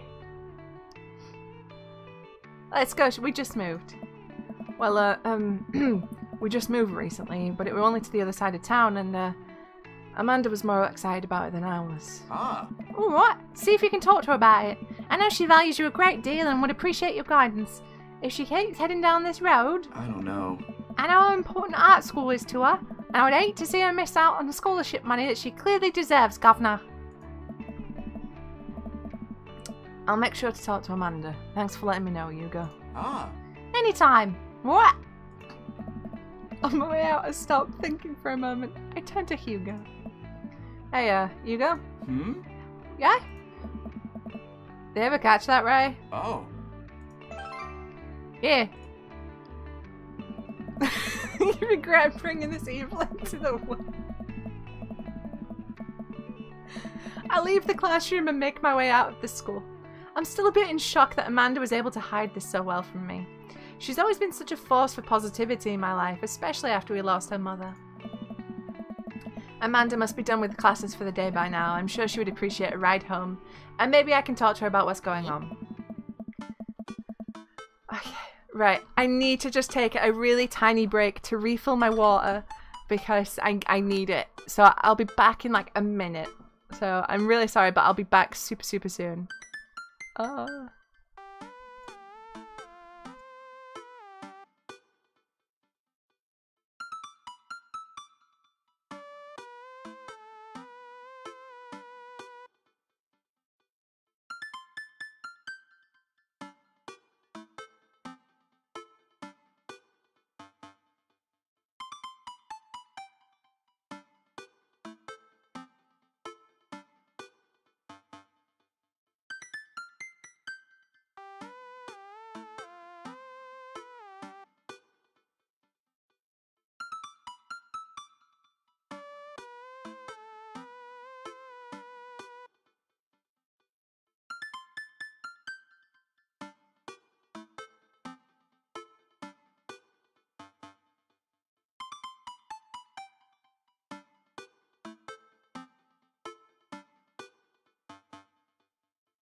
I'm back.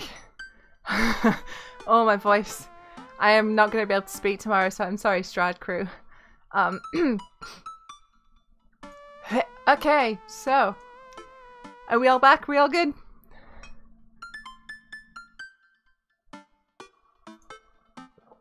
Okay, so. I pull up to the carpool and Amanda hops in the passenger seat. So, did you have fun gossiping about me? Mr. Vega and I actually just gossiped about our celebrity crushes. So you talked about Mario Batali the whole time? It was a very productive meeting. I'm pretty hungry. Can we grab some dinner? Sure thing. We can make something at home. Food court! Food court! You're not good, you're in pain. It wasn't my fault. I'm going to the food court. Does that sound good to you? Huh? Yeah, sure. Why the mall? Jeez, can't a dad take his daughter to the mall? Will you buy me things? I will buy you a thing. Singular. Sounds like a deal to me. Huh. We drive in silence for a short while. Amanda plays a game on her phone. I should say something. You know, sometimes when a kid gets older, they find they have to keep things hidden from the parents. And that's alright, because sometimes that's what kids do. And that's okay. But also sometimes it's good to have that parent's perspective, because, you know, maybe the parents have also dealt with similar situations. And maybe they're a bit cooler than you give them credit for. Anyway, what I'm trying to say is that it's good to share. I love you. You been reading my tweets? You have a Twitter? What? Never mind. Look, sweetie, Mr. Vega said you hadn't been participating in class and that you're not turning stuff in. Oh, I'm fine, Pops. Senioritis and all that. I thought you liked Mr. Vega's class. Oh, we're being such a good dad. It's fine, he's fine. We pull up to a stoplight and I Amanda. She's still texting. Just, I want you to know that you can talk to me about anything. Ugh. Uh-huh. I can tell that whatever it is, she doesn't want me knowing about it. That's frustrating. I heard MRI is going to that fancy art school in California. That's exciting. Yep. Are you bummed that you guys aren't off to the same school? Yep. Amanda keeps texting. She stifles a laugh. Boys or girls? What's so funny? It's a, I don't think you get it. Alright. Were you texting? Oh. Noah? Who's Noah? My friend. Does he go to your school? Yep. Do you, like Noah? Huh? What? No! Dad! Oh! I can't believe you would... Aw. Dad! I mean, jeez. Why would you... Oh, gross. Sorry, just asking. Dad, he's just my friend. Guys and girls can be friends. He's my friend. Alright, alright. Jeez. This is going well. Well, good talk. Love you, kiddo.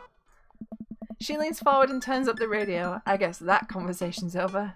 To the mall then. We arrive at the mall, a big indoor shopping centre with a couple different floors. It's kind of dead, but that doesn't stop a mall security guard from yelling at a group of loitering teens. Let's eat something disgusting for dinner. Hell yeah! Language, missy. Heck yeah? Better. We approach the food court and evaluate our options. There's greasy restaurant after greasy restaurant. My heart burns just looking at the menus. Nobody looks happy to be here. What are you in the mood for? Bread dipped in sugar? Bread with cheese on it? Or do you just want me to inject some fat directly into your bloodstream? I extend my hand to her. Would you do me the honour of sharing some nachos? She takes my hand with a grin. It would make me the happiest, cheesiest girl alive. Alright, Dylan, have a good one. We order a giant pile of chips and a naturally orange cheese from a very unenthusiastic and possibly stoned teenager. We take a seat at a rickety table and dig in. These are bad. These are very bad. But also strangely delicious. We have to eat through the pain. We enjoyed the fluorescent cheesy goodness together until we're all out of nachos. So, something's been bothering me for a while.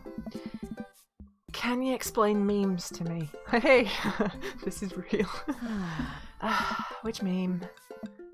All memes. Aww. Amanda sighs deeply and places her head in her hands.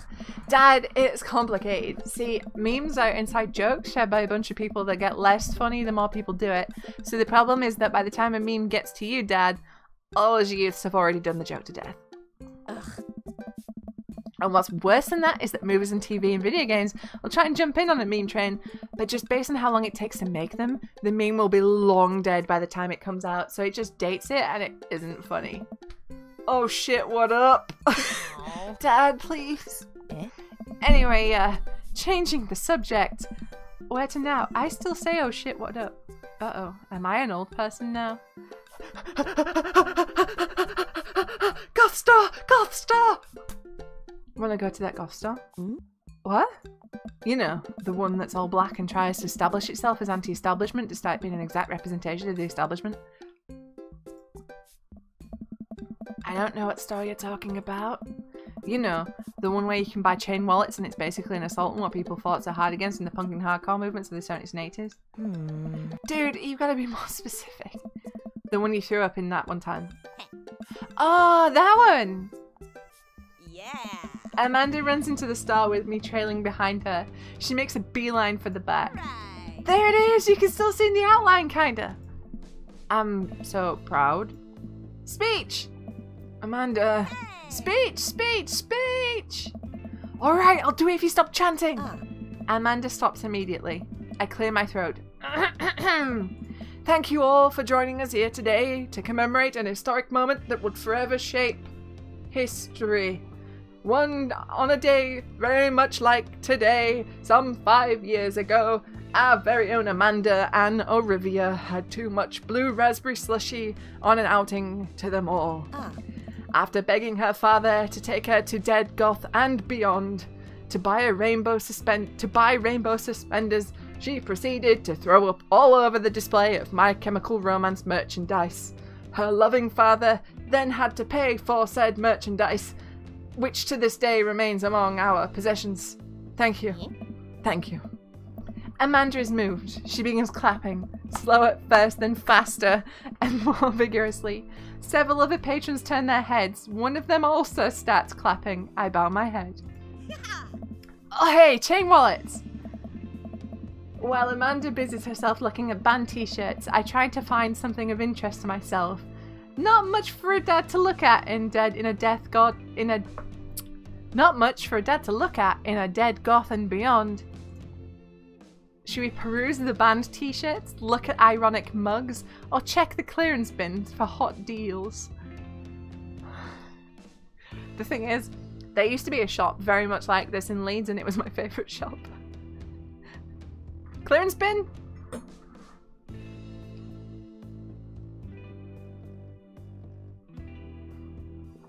Shit on clearance is great. But ironic mugs though.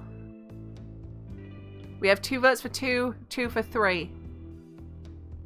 3 for 3. 3 for 2. Oh no.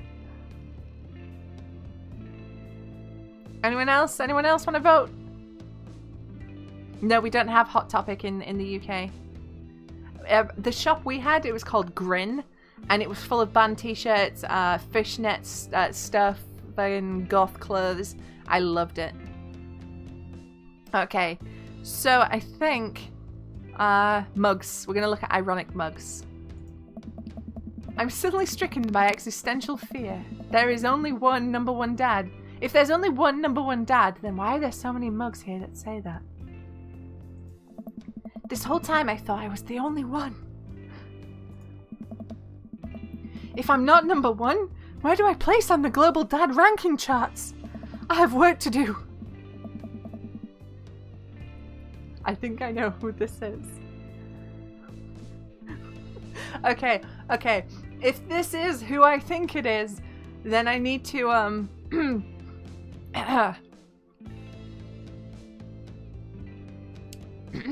Blair!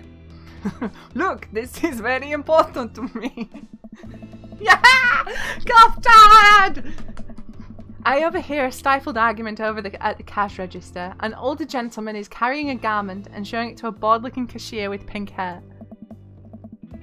Dear, I can see that. I don't know what to tell you, dude. I just work here. Listen, when I bought this online, the website said this blouse was Victorian inspired. However, when I received it, it clearly held the trademark of Edwardian dressage. Do you want a coupon? I can give you a coupon. Will you leave if I give you a coupon? Is there a manager present? People have to know what they're buying. I am the manager. I see. Well, it would seem that I have outstayed my welcome. Good day, shopkeep. Your superiors will receive a strongly worded letter by post. Whatever, dude.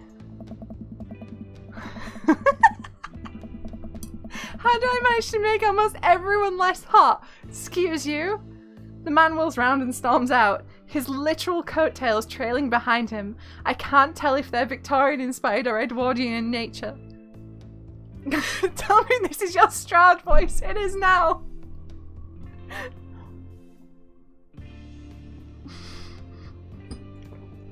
Amanda trots up to me with a t-shirt in her hand. Oh boy, here it comes. Oh. Hey, Dad trying 5,000? Yes, I'll buy it for you. Wow, that was easy. Thanks. At least it's only one this time. Amanda plops the shirt onto the counter and grins at the cashier. I love your hair. Huh.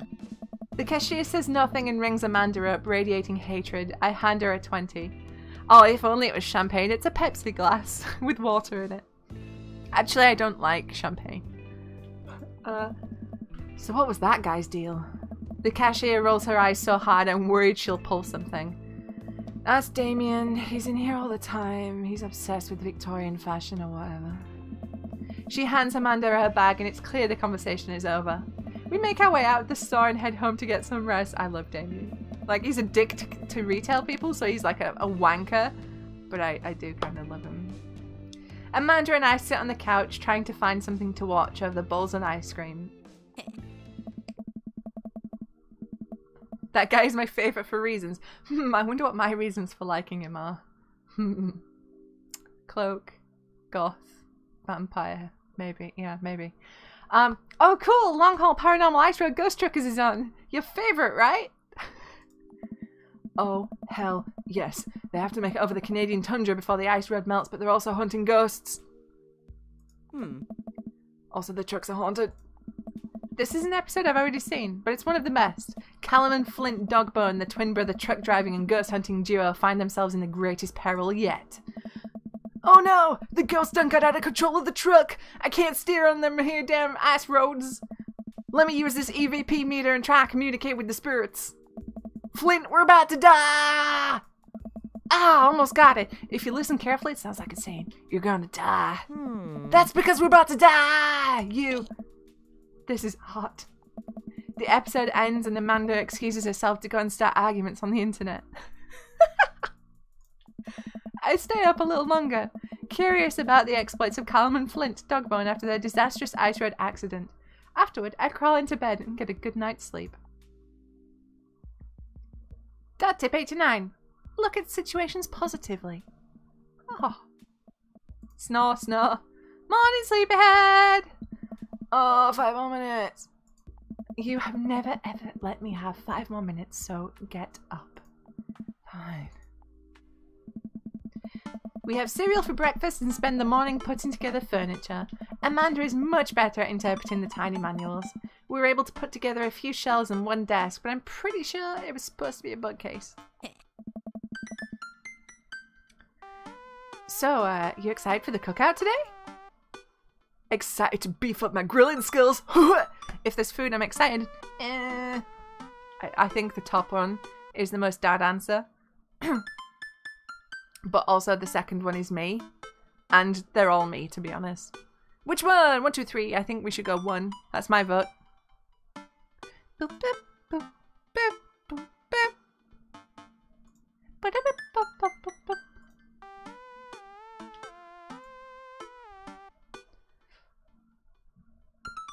Excited to beef up my grilling skills. I'll see this as a learning opportunity. If I can snake some hot grill tips, I think we can consider it a success. Do you want to meet some of the people in the neighbourhood? I'll probably end up standing uncomfortably in the corner with a plate of food and hope nobody talks to me. It's me. It's me. Dad, you're a beautiful work in progress. We will get that butterfly to emerge from the cocoon. The social butterfly. Well, we better start getting ready. We, definitely don't want to be late. Whoa! What? No, we have to be fashionably late. Who shows up to a cookout on time? You know what? We're going early, just because she said that. I head out the door and Amanda reluctantly follows. We walk across the street to Joseph's house with a store-bought veggie plate. I'm a terrible cook if it doesn't involve a grill. I guess we're not as early as we thought we were. Joseph's backyard is already packed with people, and the smell of hot dogs wafts through the air. Small children run through a sprinkler and adults chat in small clusters. I set our veggie plate down on a table next to 2 other veggie plates. Huh. Hey, there's Joseph. I wave to get his attention. The moment he sees us, he jogs over, arms open wide. Welcome! I'm so glad you two are here.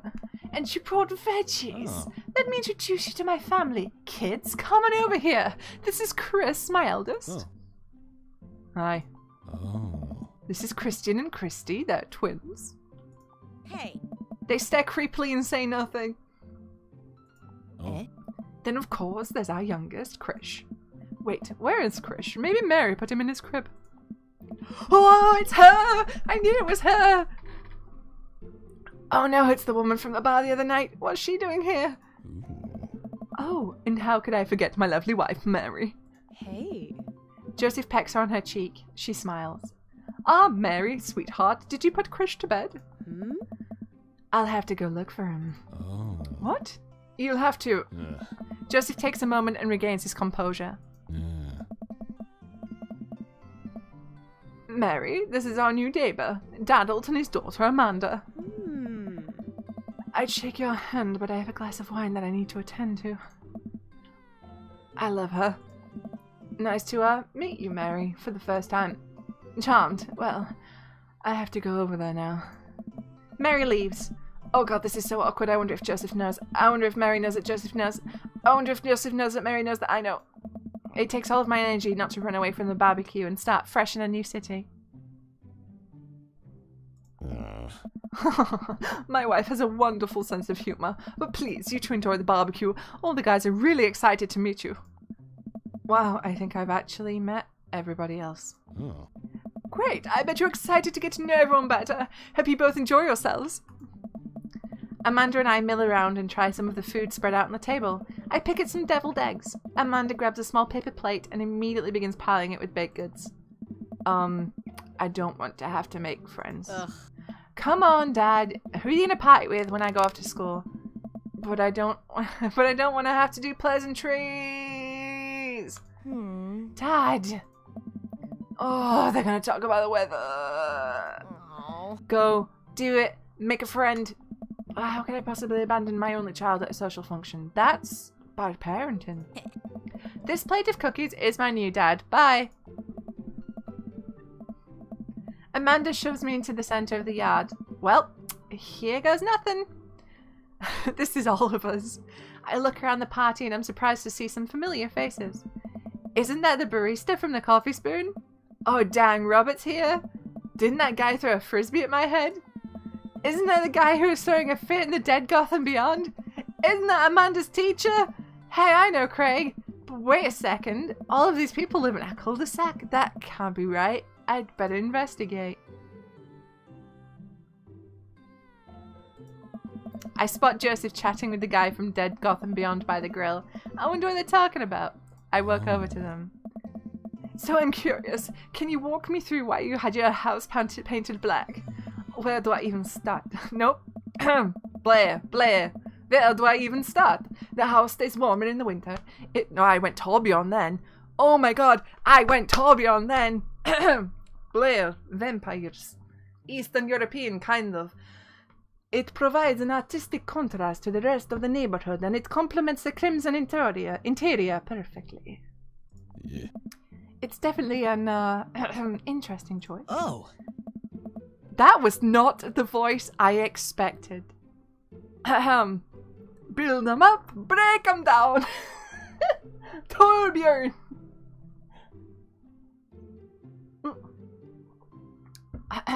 Blair, vampire.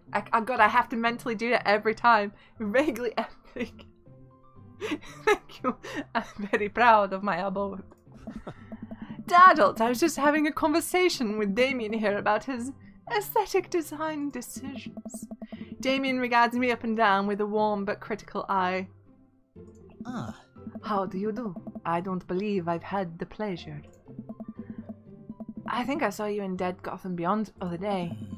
Damien's face turns bright red. I must apologize for my behavior on that day. You see, I take goth lifestyle very seriously.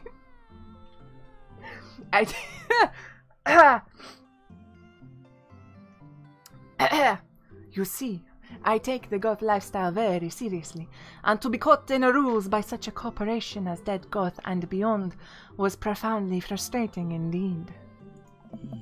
I hope you know that while my anger may have been justified, it was no such way for a gentleman to act. I'm going fucking, like, Spanish right now. It's okay, man. Do tell me about yourself. Are you new to the area? Yes, my daughter and I just moved in the other day. She's the one I took to Dead Gotham Beyond. Ah, very good taste on her part. Does she partake in the goth lifestyle? I'm going fucking Antonio Banderas here. Oh no. I think for a second, I look over to Amanda, who's hanging out with some of the older kids in the neighborhood. Oh my.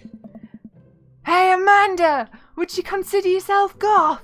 Amanda yells back.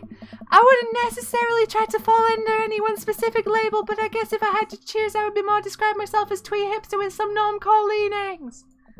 Bats are cool though. Oh, pity. Are you enjoying the party so far? Oh, yeah, definitely. Thanks so much for putting this on. It's nice to be in a cul-de-sac where everyone's so friendly and welcoming. Oh, yeah.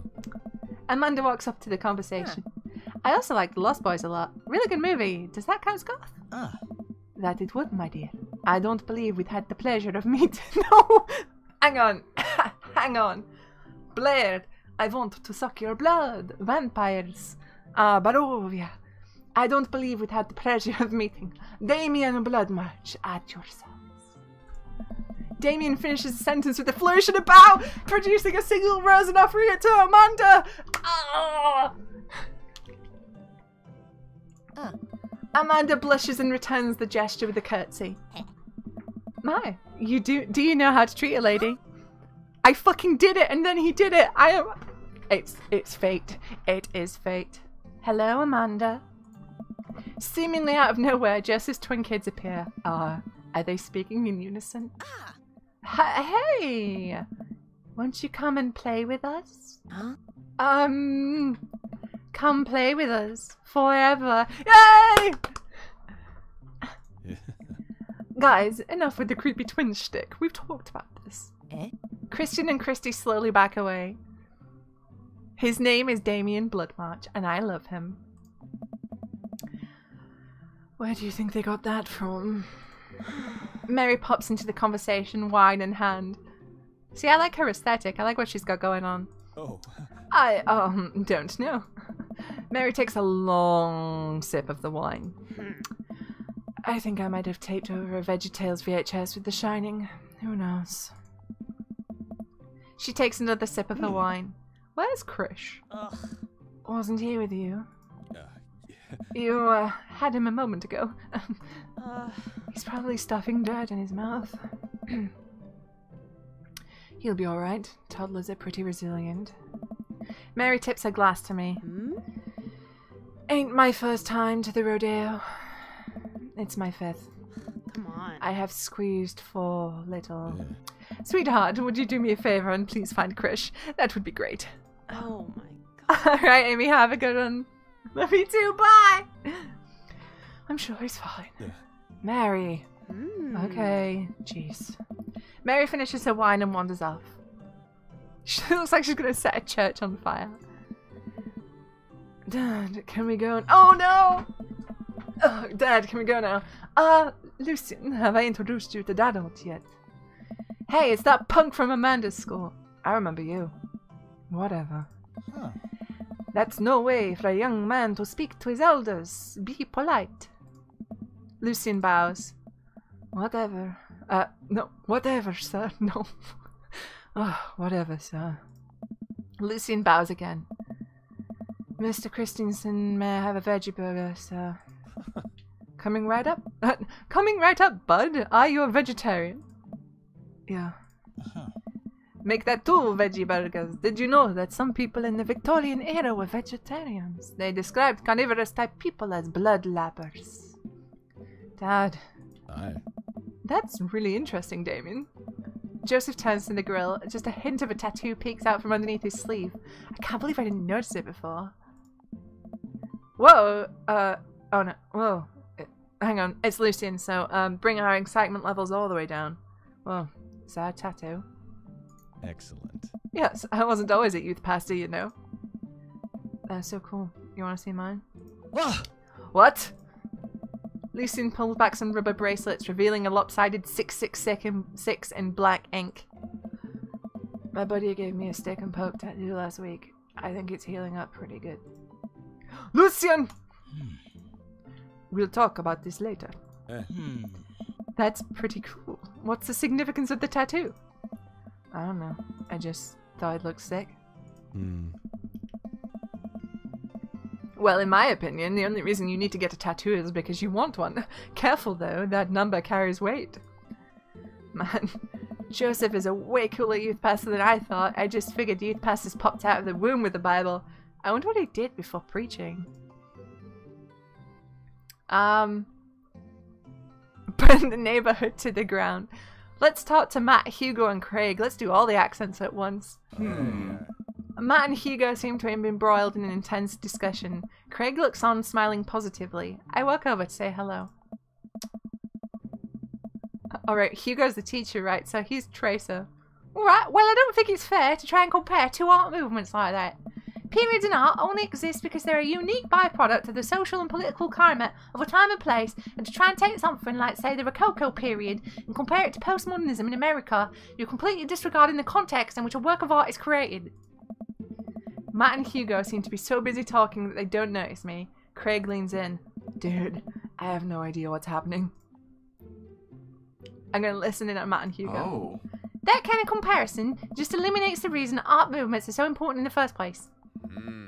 You're not wrong, but I think there's no harm in comparing one work of art to another. You could definitely say one painting is better than another if you're evaluating technical skill from a purely formalist standpoint.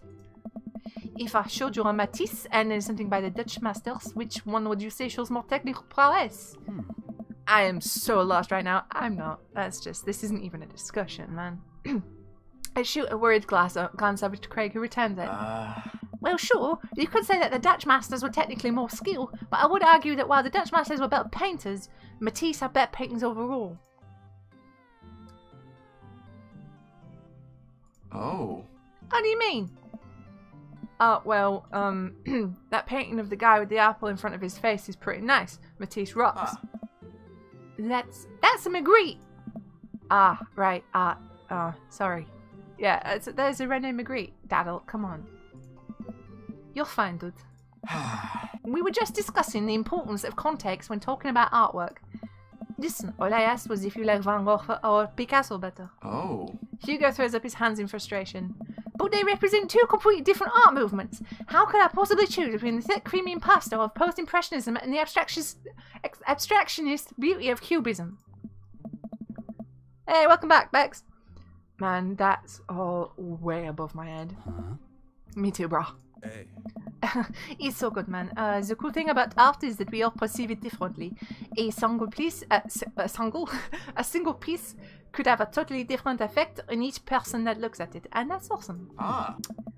Just 1 minute about that. Hugo, please. Hey. Sorry, I get really fired up about art stuff. Dadalt, are you liking the neighborhood? It's pretty nice. Everyone's been super friendly. Hey. Seems like your daughter is fitting in just fine. Matt points across the yard to where Amanda, Daisy, and another young girl are playing. They're all sitting cross-legged in the grass, picking weeds and weaving them into little flower crowns. It's pretty adorable. The girl I don't recognize jogs over to us. What is it, sweetheart? C'était un flower crown. I thought you'd look cute in it. Hey, dude. Well, there's only one way to find out. Matt takes the flower crown and places it on top of his head. Hey. Am I cool now? The girl stares at him, thinking it over. No, but you are slightly less uncool than you were before you put it on. Hey. Hey, Dadalt, this is my daughter. Hello. Ceci en fleur. I'm coming, Sita. Amanda comes over with Daisy in tow. Dad, look, I'm making friends. Yeah. Are you making friends? You better be making friends. Yeah, actually, Amanda, you remember the cool barista from the coffee shop and my old college friend and, your teacher? Oh, hi, Mr. Vega. I didn't realize we were neighbors. Oh! Yep. You still gonna get me that overdue term paper? Ugh. Great seeing you. Amanda finger guns away out of the conversation. Ceci n'est pas un flacon, for is the idea of a flacon depicted in pixels than form an image. Très bien. Amanda finger guns her way out of the conversation like a champ. She learned finger guns move from me. I'm very proud. Hmm? She's definitely a charmer. Speaking of which, where did my son go? Whoa! Hugo looks around the party. He must finally spot him because his eyes go wide. Sweet man, Ernest! Ernest Hemingway Vega! Are you smoking? Ernest Hemingway Vega. Hmm? Ernest is holding a lit cigarette. No? I see Ernest across the way. He casually takes a long drag of his cigarette and then flicks it into a gutter. Unbelievable! Excuse me. Hugo marches over to Ernest and I turn my attention to Matt and Craig. Kids, right? Hey. Man, I do not envy Hugo. The last barbecue we had, Ernest tried to shove a sparkler down Joseph's pants. Nearly burned down half the yard. And the barbecue we had before that, he actually burned down half the yard. Tubular. And then it spread onto my lawn and burned down half of my yard too. Hugo walks back over to us, practically dragging Ernest behind him. Hey everybody, sorry about that. Dadalt, this is my son, Ernest. Hello. Ernest looks away, sulking, his hands shoved deep in his pockets.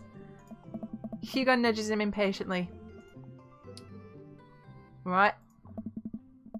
Nice to meet you, Ernest. What? Nice to meet you, Ernest. What grade you in? Does it matter?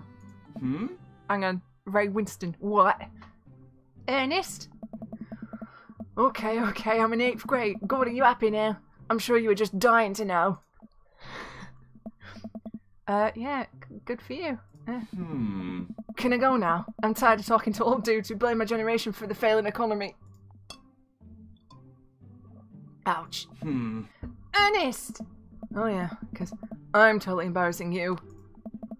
Ernest puts earbuds in and storms off to stand in the corner. Well, that was certainly something. He seems nice. Hugo puts his head in his hands and sighs. I'm so sorry. He's having a really tough time. As much as I want to be the cool dad, I have to be the authoritarian dad, and he clearly resents me for it. I mean, I think as a dad and a teacher... Hang on. Brah. That's about as authoritarian as you can get, brah. I can't do Craig's accent very well. Honestly, are any of us cool dads? Is it even possible to be a cool dad? What? I'm as cool as a cucumber. Hey. See, that right there? You can't say that. My kids think I'm cool. But for how long, Craig? How long do we get to be the cool dads? I don't know. Hey. I think we just have to accept the fact that as dads, we've become the machine we once raged against and accept our fate to unironically wear socks with sandals. Your kids may think you're cool now, but the moment they hit puberty, you're doomed. Amanda's 18 and she still thinks I'm cool.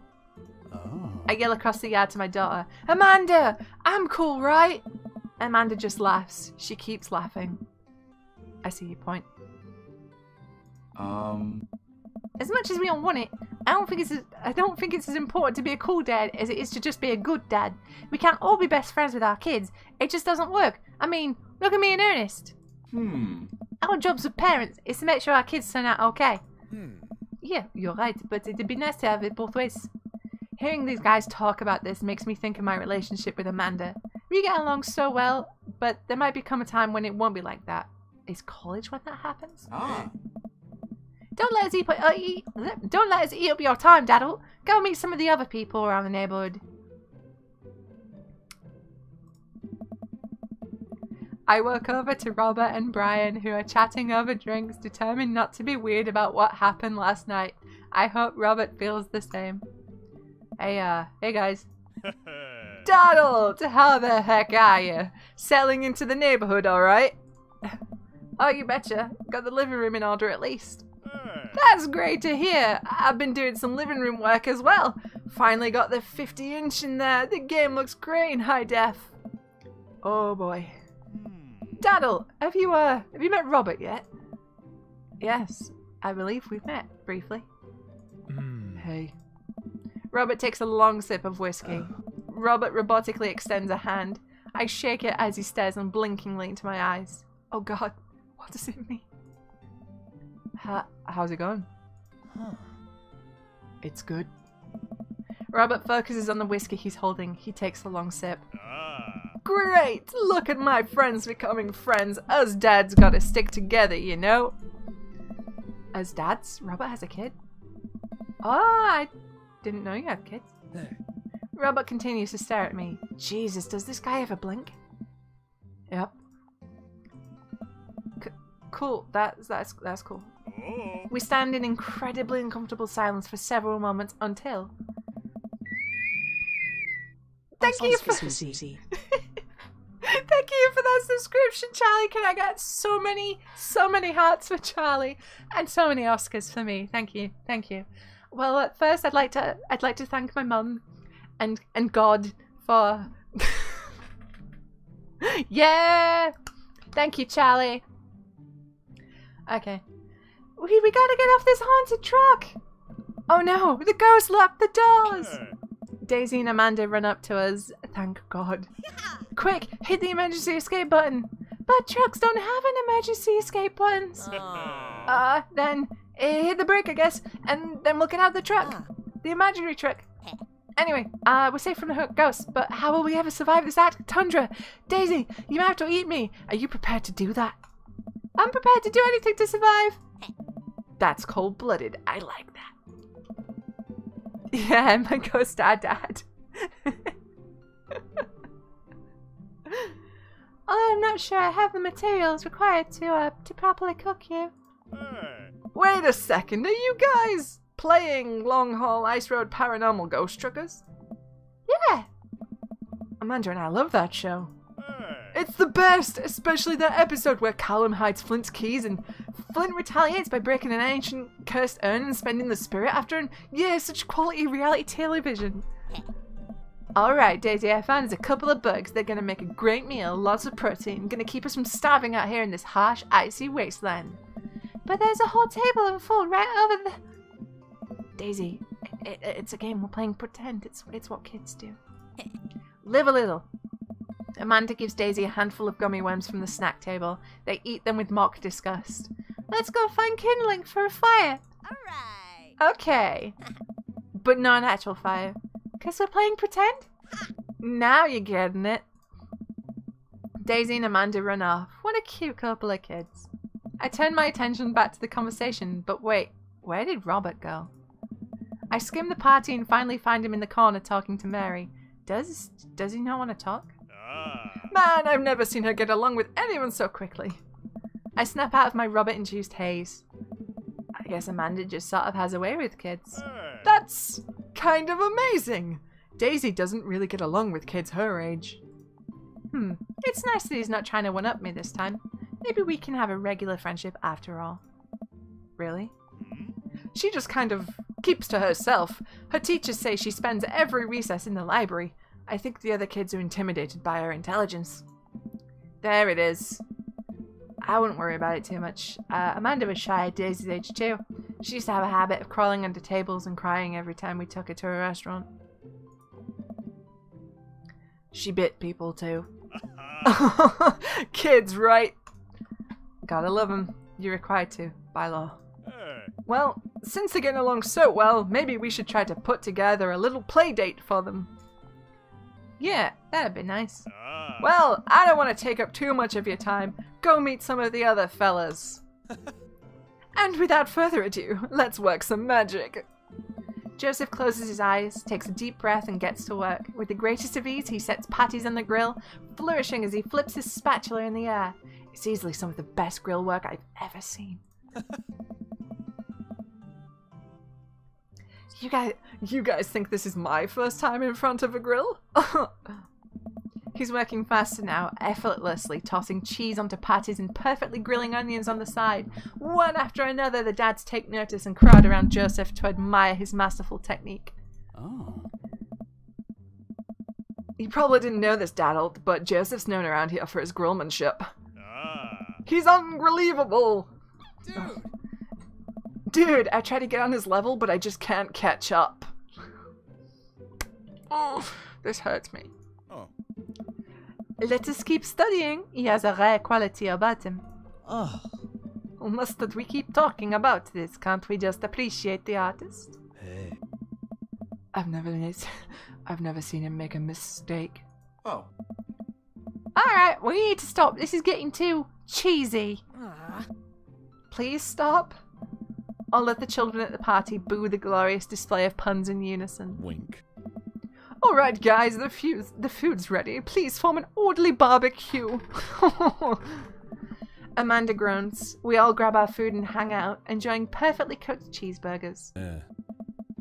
Man, it's so wild how all of us dads live in the same cul-de-sac. Oh. Kinda nice, isn't it? It feels like there's a real community here. Totally helps when you're just a single dad trying to raise a kid. Hmm. We're happy to have you here, man. I think you're gonna like this neighborhood a lot. Oh. Plus, Amanda seems to be getting along with all the kids. If she decides to get into the babysitting gang, she'll really make a killing. Oh. Why don't you add us all on Dadbook? Dadbook? Dadbook?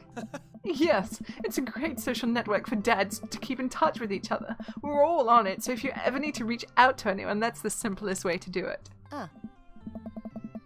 Sorry, I'm just an old-fashioned dad. Social media goes over my head sometimes. Don't worry, Pops. I'll help you figure it out. The rest of the barbecue goes smoothly. We all trade stories and drink beer as our kids play on the lawn. Amanda breaks up a fight between Carmencita and those weird twins. I think they wanted her soul. Amanda and I walk back to our place as the sun sets over the neighborhood. Pretty fun pie, don't you think? Oh boy. It's the cul-de-sac of the damned. Joseph is Lloyd Grossman. I mean, you're not wrong. Okay, you're voting for number 2. You felt like you were in a networking event. Again, I am Geralt. But Geralt would also be happy to be fed. But we'll go 2, because that's the most votes. I'm gonna get LinkedIn notifications out. I just know it. You don't think it's nice that people want to connect with you?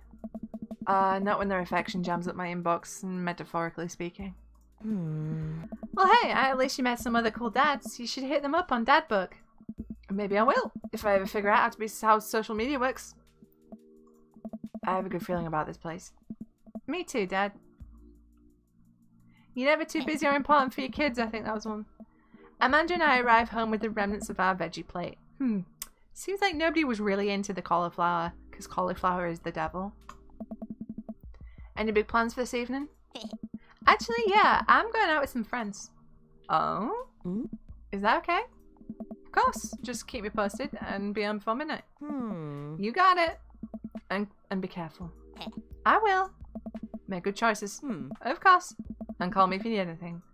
Dad, you're not going to do the thing where you wait silently for me to come home in the living room with all the lights off, are you? What? No, I've never done that, and I will never do that. Okay. Do you have plans for tonight? My plans were kind of to eat ice cream and watch TV with Amanda, but I'll find something to do. He's had Robert in his inbox. I'm gonna work on some stuff, see how long I can sleep for, or throw a party. What are we doing? I see, personally, the middle one is me. But what are we picking? What are we picking? 1, 2, or 3?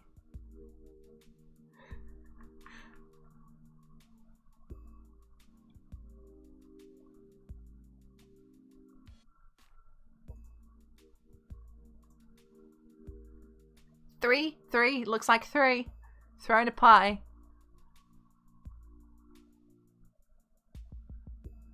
Make bad choices.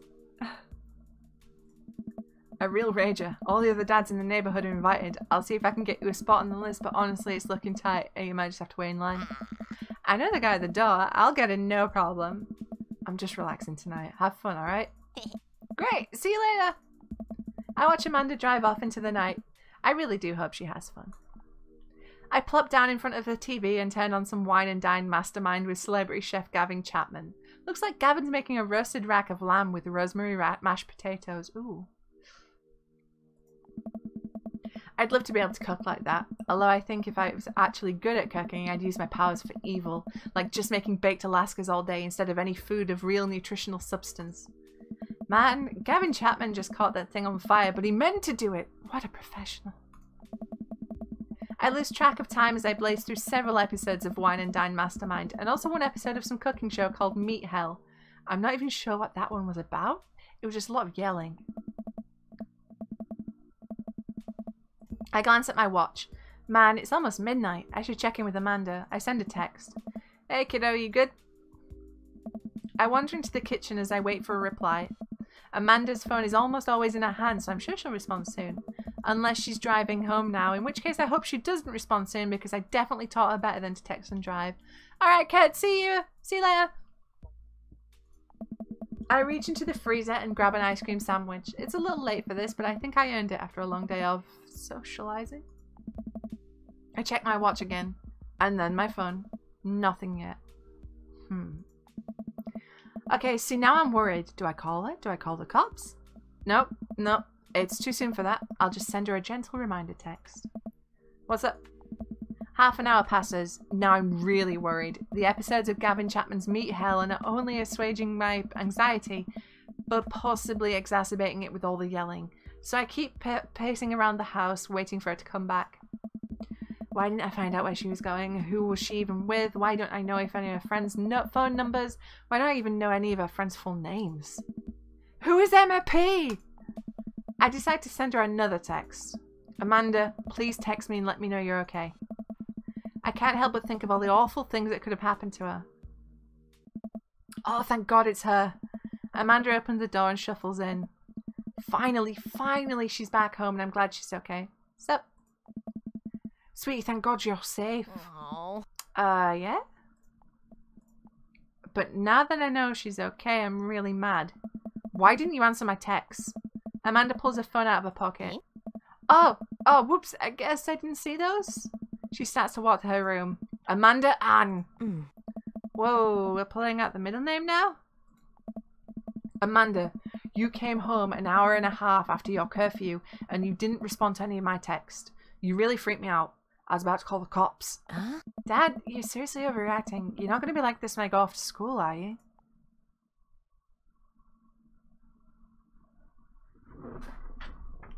Okay, so I don't like your attitude. I have a right to be concerned. I was scared. Should we admit we were scared? Let's admit our feelings.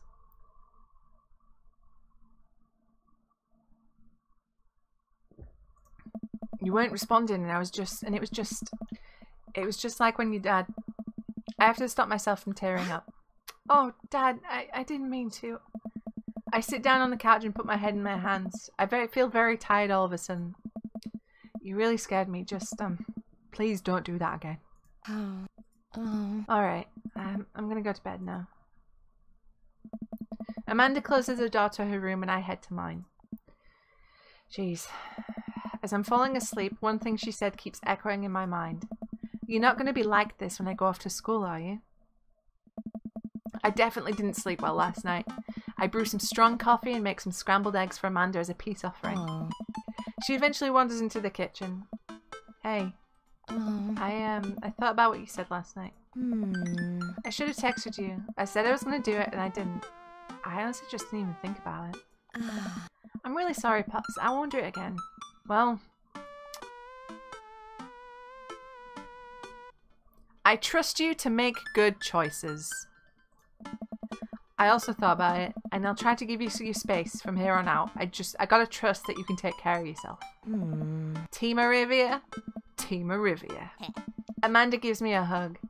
Want some eggs? You know it. Sprinkle some cheese on them? Already did.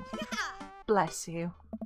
Amanda scarfs down the eggs in the time it takes me to wash the pan. Alright, I'm off to school. Smell you later. Wait, one more thing before you go. What? What's that book? It's a social media platform. Wait. What? What's a social media platform? Dad, I have to go to school. Come on, Amanda, and I'm an old man. I can't put together a dad book profile on my own. Alright, I'll help you sound interesting on the internet. Amanda spends the next couple of minutes setting up my profile on Dad Book, which as it turns out is a place where dads can get together and talk about fatherhood. Alright, pups, we gotta fill out your profile. Let's get some likes and dislikes. On a Friday night, you are most likely to polish and sort my coin collection, Netflix and grill, baby, fall asleep watching the History Channel, torment my children with dad puns, sink into blissful oblivion. Sink into blissful oblivion?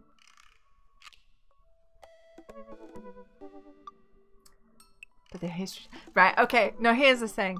I want to romance Damien. So what would Damien like?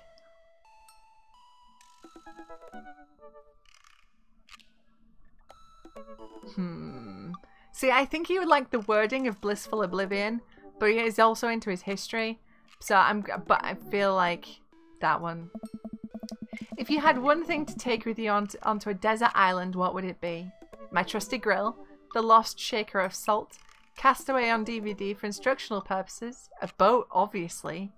I don't need anything. My survival skills have trained me for this day. A boat, obviously. What are your turn-ons? Strong dad arms. Tennis shoes with long white socks. A well-manicured lawn. Street smarts. Top-tier grillmanship. Comfortable with crying.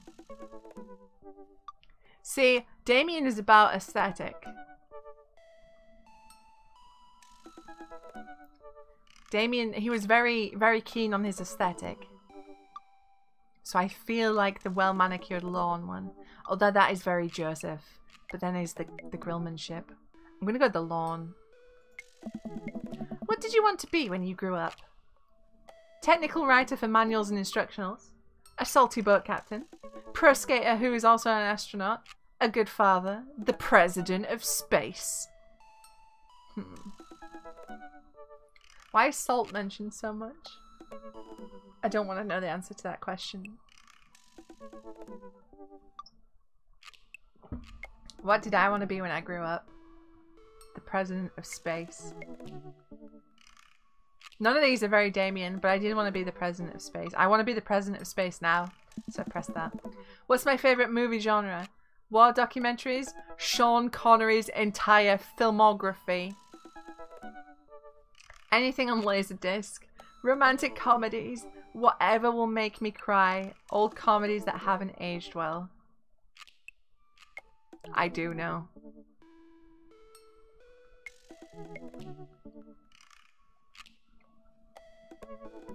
What would Damien be into?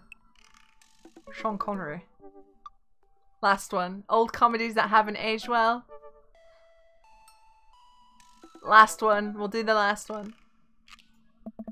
What's your ideal date?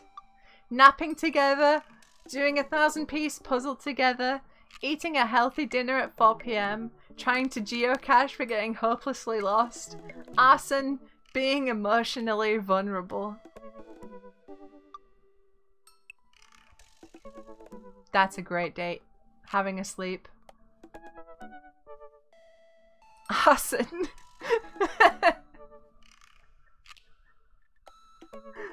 Being emotionally vulnerable though, guys. Emotions. I feel like Damien is in touch with his emotions. So we'll go for this one. What do you never leave home without? A sensible cardigan. My sick vape. Vape Nation!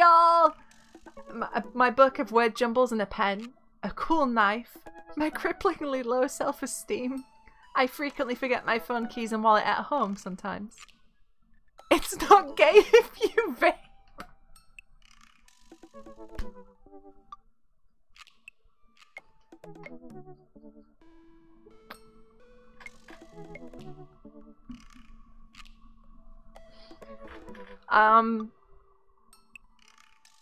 Right, here's the thing though.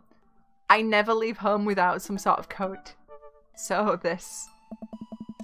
I spend a lot of time thinking about conspiracy theories, how proud I am of my child, potential ends of the world, if I'll ever be able to love myself as much as I love my grill. When I can next get a cup of coffee, lawnmower modifications. Vape Nation. Coffee. Profile complete. See, that wasn't so bad. Yeah. That was actually kind of fun. I could totally spend all day in here just looking at people's profiles. Right. You should message one of them, or more than one of them. All of these dads seem pretty interesting. Alright, I promise I'll make some friends. Amanda gives me a hug.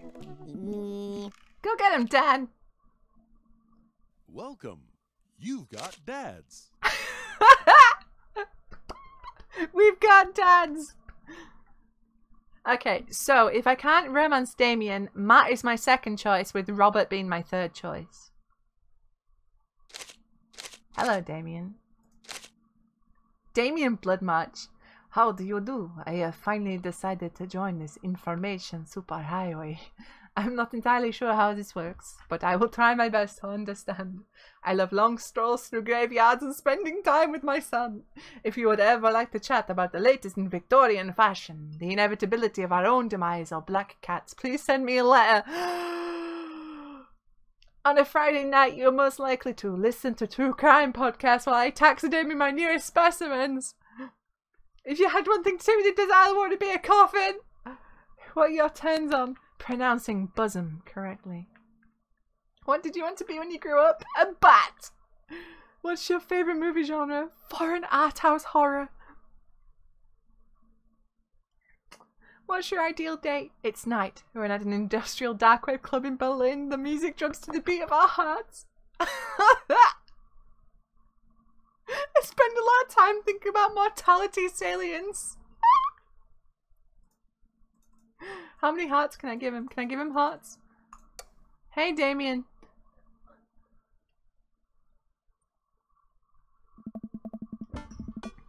Damien seemed really interesting. A little odd, but interesting.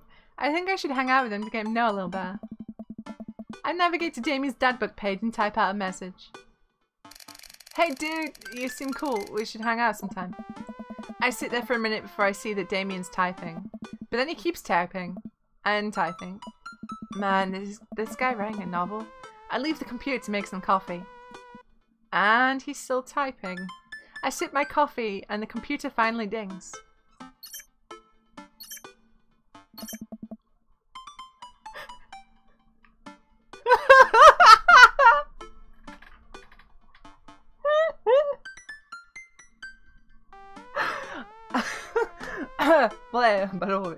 Dadalt, I must confess my excitement to be receiving your kind letter, for as you see, I do find myself available to enjoy your company.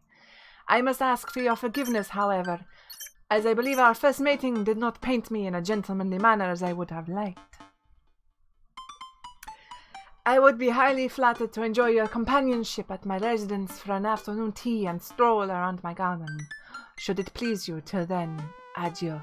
Yours humbled, D. Bloodmarch. I fucking love this guy. Oh my god, he is perfect.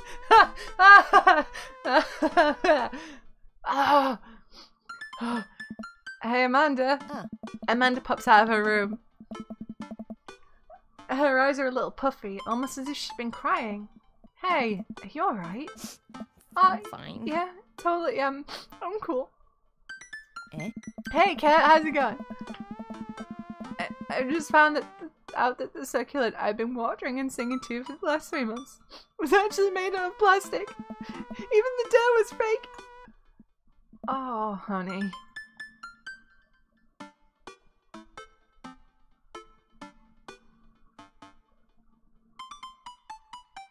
Should we just say I'm sorry about your plant? Are you sure that's all you're... See, here's the thing, right? Being asked what you're upset about doesn't make you talk about what you're upset about most of the time. You have to tell me what's actually wrong. Yeah, let's ask if that's all she's upset about. If there's, you know, anything going on, I just want you to know that I'm here for you, and I'll always be here for you. Whether you need a shoulder to cry on or a strong dad to go kick someone's butt, I'm only a phone call away. Thanks, Dad. I appreciate that. But I'm fine, really. I'm unconvinced, but I'll stop badgering her about it. I'm sure she'll tell me when she's ready. Can you help me with something? Ugh. Dad, for the last time, I'm not popping your back pimples. No. Can you, interpret this for me? Yeah? I turn the computer to Amanda and she squints at Damien's message. I just don't understand NetSpeak. Like, is this how you kids communicate with each other now? Ah, totally, this is the whole new thing. See, Dad, kids got over saying lol and LMAO or whatever, decided what they needed to do was bring it back to the 1800s. So what do I do? Where's your pen and quill? What? Did you forget to unpack the pen and quill? Dad, how will we address the nobleman in regards to your upcoming debutante ball? Alright, now I know you're messing with me. Father, without a proper chaperone, you'll never end up with a suitor worthy of our land. Huh. Or our dowry. Or...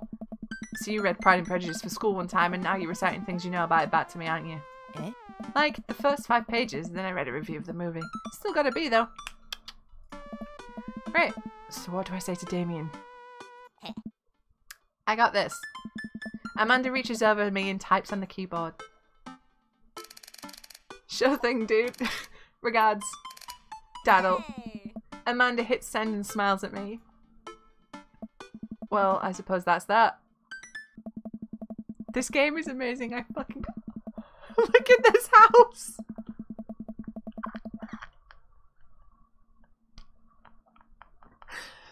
I make the short walk over to Damien's house. Well, I guess you can't really call it a house. Is it more of a manor?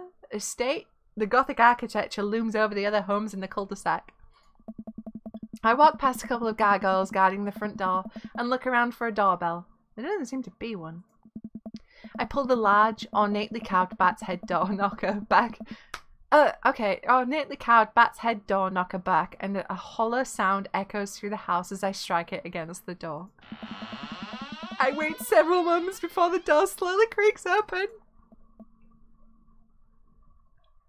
Damien is so gonna suck all that daddy blood out of my body. It's a little creepy, but I enter the home and take a few steps into the foyer, noting the oil portraits of who I assume are dead relatives hanging on the wall. Justin. Hi. As I'm admiring them, the front door slams shut behind me. Don't be alarmed if I send you a Edwardian-inspired jacket, a cloak, and a black wig. Yeah? We good? As I'm admiring them, the front door slams shut behind me. Hello? Silence. An oil lamp in the corner flickers dimly, casting ominous shadow against the wall. Why do I feel like all the people in these paintings are staring straight at me? Why is it so cold in here? Where's Damien? Dadalt, a pleasure to have you in my home. I look up and see Damien standing at the top of a majestic staircase with a walking candle holder. What's with the door slamming shut? Oh, sorry, there was a draft. And then the door creaking open when I knocked. I accidentally left the door unlocked. And the creepy oil paintings. I like oil paintings. Right. Right. Please, let me show you around. Oh, okay. Damien leads me around his house, showcasing his parlour, sitting room, auxiliary sitting room, and the parlour again for some reason. Strahd's castle. Ah! This is one of the older homes on the block, yes, but nowhere near as old as the architecture might suggest. Through extensive renovations, I have been able to craft a residence that is both historically accurate to the Victorian period and equipped with the amenities of any modern dwelling. We walk past a door covered in bumper stickers, caution tape, and a black parade poster. They listen to My Chemical Romance in the Victorian era. That's my son's room. You know how the rebellious teenage years are. Onward, onward, there's more to see.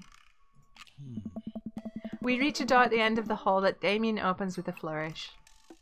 The Victorian period wasn't even that interesting. Goddamn Americans, fucking... And this is the light. Oh my god, I love him. Look at that light. He has a library. Can I marry him right now, please? And this is the library. Sunlight streams in from floor-to-ceiling arch windows. The walls are lined with packed bookshelves and even more books are scattered over the period-appropriate furniture. Damien is clearly really proud of this room. Look out the window, look at the butterflies. Look at the butterflies. Look at the butterflies. I walk up to the glass display of pinned bugs on the wall. It's pretty impressive. Nice bugs. Oh. I pinned them all myself. Maybe I could show you how sometime.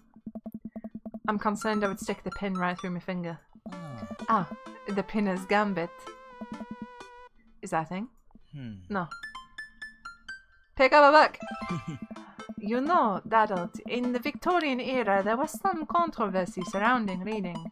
Many people thought the more tawdry novels would encourage youth into a life of crime and would cause too much of a distraction from work and school. I pull out a book at random and examine the one cover. Opening it, I turn to a random page and read aloud.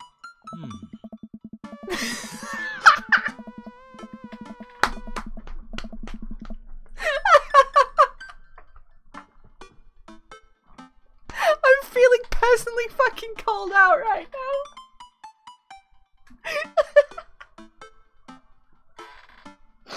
Did they just make me a character? Did they just take me and make me a dude and put me in this fucking game? Oh. Naruto struggled against the chains that Sasuke had bound him with. Shirtless and out of breath, he looked up at Sasuke. Sasuke smirked, unbuttoning his ninja pants. Oh my. Okay, I think that's enough. Damien snaps the book shut and puts it back onto the shelf. That's a rare book from my private collection. I walk to the window and am greeted by a beautiful view of Damien's backyard. It showcases a beautiful view of the rest of the cul-de-sac. Hey, I can see Craig on his lawn. He's doing push-ups with his daughters on his back.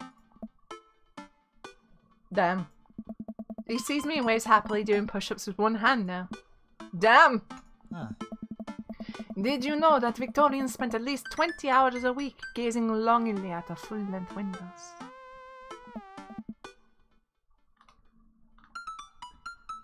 Wait, really? No. But Victorians did appreciate telling a good joke. Please, will you join me for tea?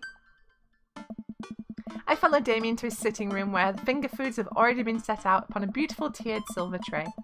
I take a seat on one of the high-back chairs as Damien pours and serves me some tea.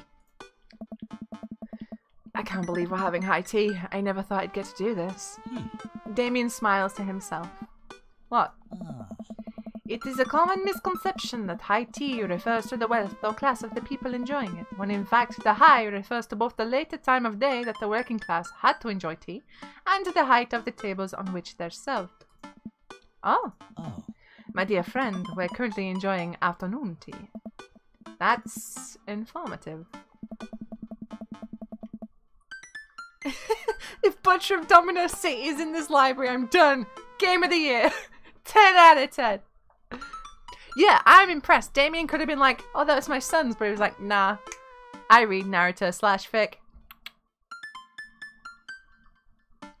Damien takes a seat next to me and serves me a tiny sandwich. Your home is really impressive. Are there lots of goths in Maple Bay? I like your cape. We're not going to click the cape because it's a cloak, not a cape, and he would be upset. So we're going to compliment him on his beautiful home. Did you guys just see the fucking aubergine emojis? What is this game?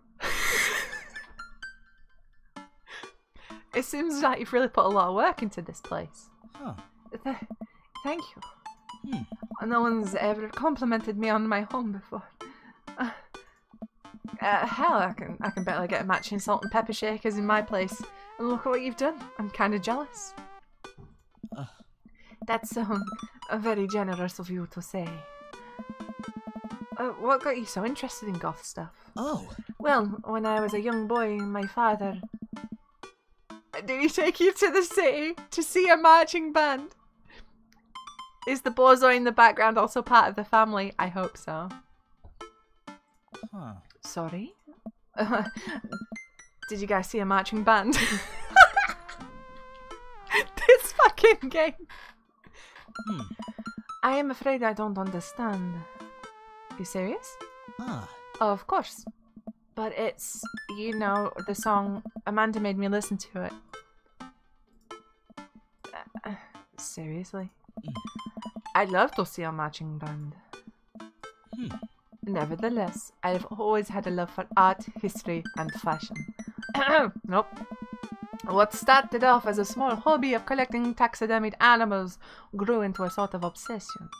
It is a privilege to be able to appreciate the lives and culture of those who came before us, I think. Why not go all the way? Oh, hello, cats. I like not dying when I catch a cold. He takes a sip of tea.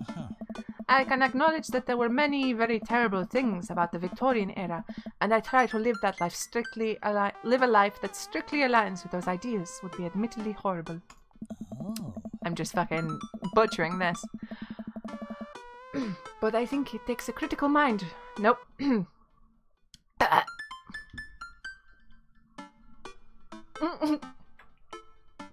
This guy's a serial killer.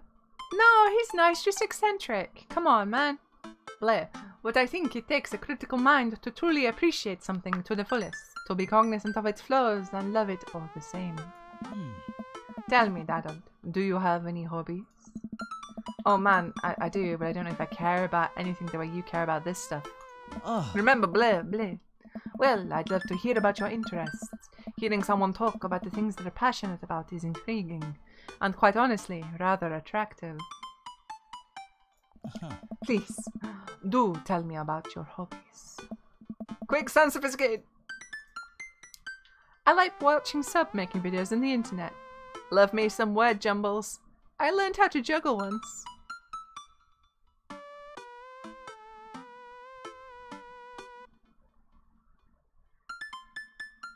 He likes books, so word jumbles? I'm going 2. 2 is my vote, so we have 2 for 2. Oh, 2 for 1. Oh my god, stream burp, please. Leave me be. Oh, it's 3 votes for 1.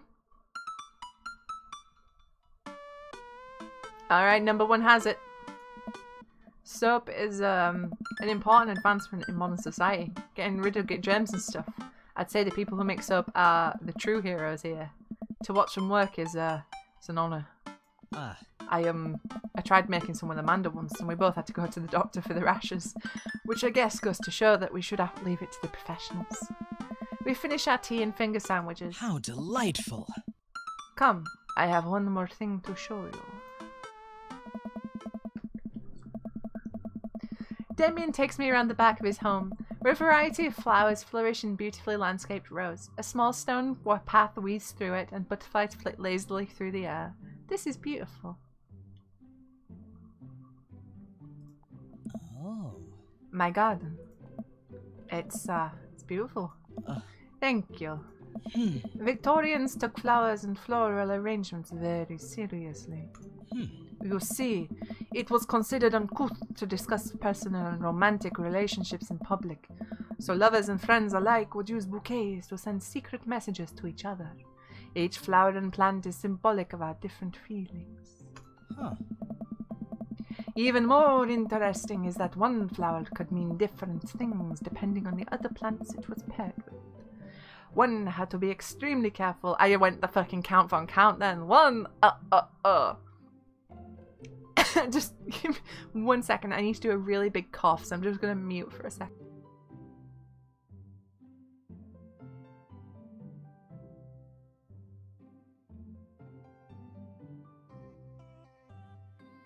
I hope to God he romances me with flowers. One had to be extremely careful, as even the style in which the ribbon was tied around the bouquet affected the message. Damien leans down and plucks a gorgeous bright orange flower off of her vine. Lilium bulbiferum, the orange lily. What do you think this one means? My loins are ablaze, thou art the tightest. 3 cheers for sweet revenge. Thou art the tightest.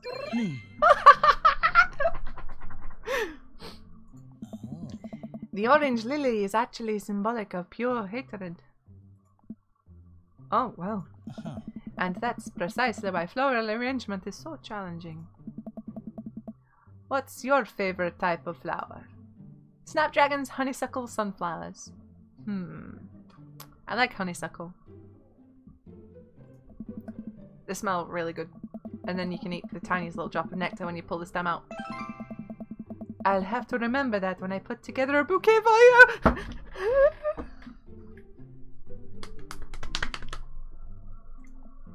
He put together a bouquet for me. No one's ever given me a bouquet before.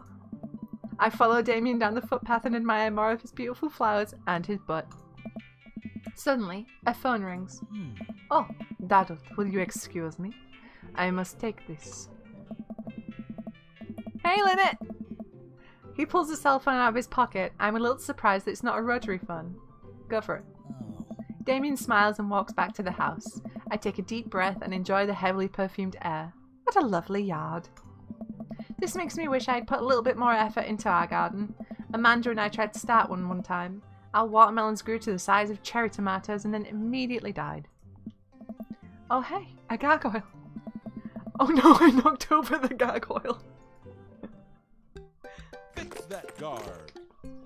Fix that garg. Oh god. Nope.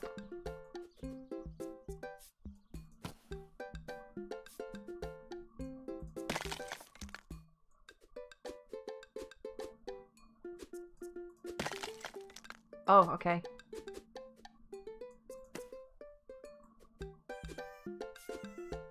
Goal!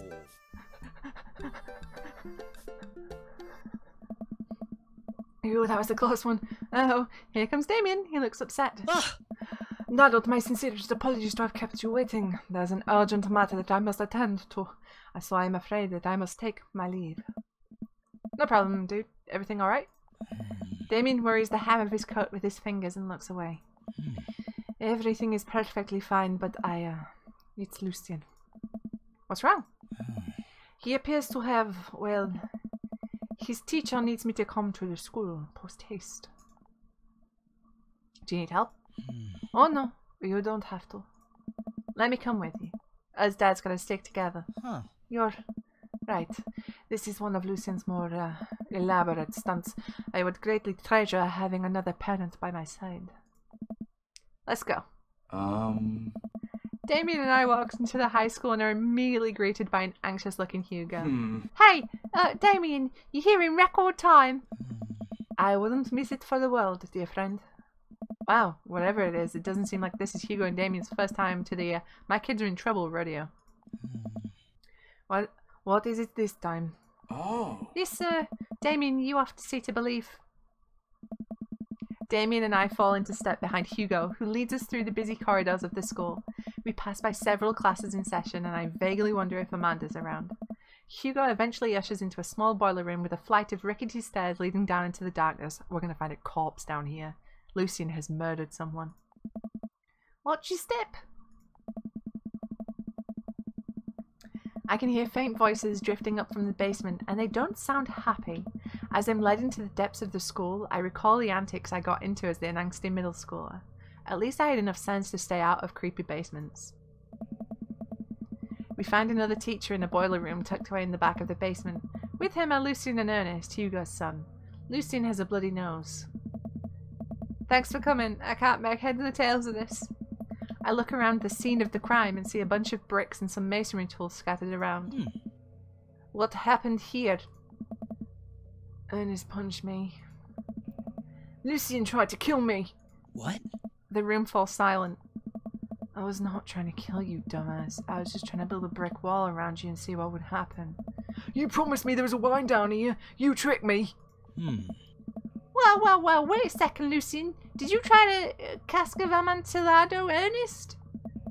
I'm neither confirming nor denying that. I turn to Damien and whisper to him. What's cask of Amontillado? It is a classic Edgar Allan Poe short story where a man gets his enemy drunk, lures him down to his cellar with the promise of wine and of a fine vintage, then buries him alive behind a brick wall. Oh. It's a lovely story. So wait, Lucien, you tried to do that to him? I was curious to see how it would turn out. I wasn't actually going to leave him there. What was the thought process here? That Ernest was just going to sit while you slowly built a tomb around him? Well, it worked for like 20 minutes because he's an idiot, but then he realized that I'd lied about the wine. And you were cackling maniacally. That sort of tipped me off. Ernest, 20 minutes. Dad. What? It took you 20 minutes. Son, we just did an entire 2-week unit on the cask of Amontillado, and it took you 20 minutes to realize Lucien was leading to an elaborate ruse. Did you even read the story? I read the first 5 pages and then read a review of the movie. Huh? It's only 5 pages long, and there is no movie. Yeah, you're right. I paid Lucien to read it for me. Actually, he doesn't even pay me. So when you think about it, this was me teaching him a lesson. Damien and Hugo both have their heads in their hands. You guys are always telling me to engage in the literature, and I did. I don't see a problem here. Alright, I'm filing this under what the hell. Don't do whatever that was again. You two are both suspended for a week. Ernest and Lucien high five. The teacher starts to stomp up the stairs.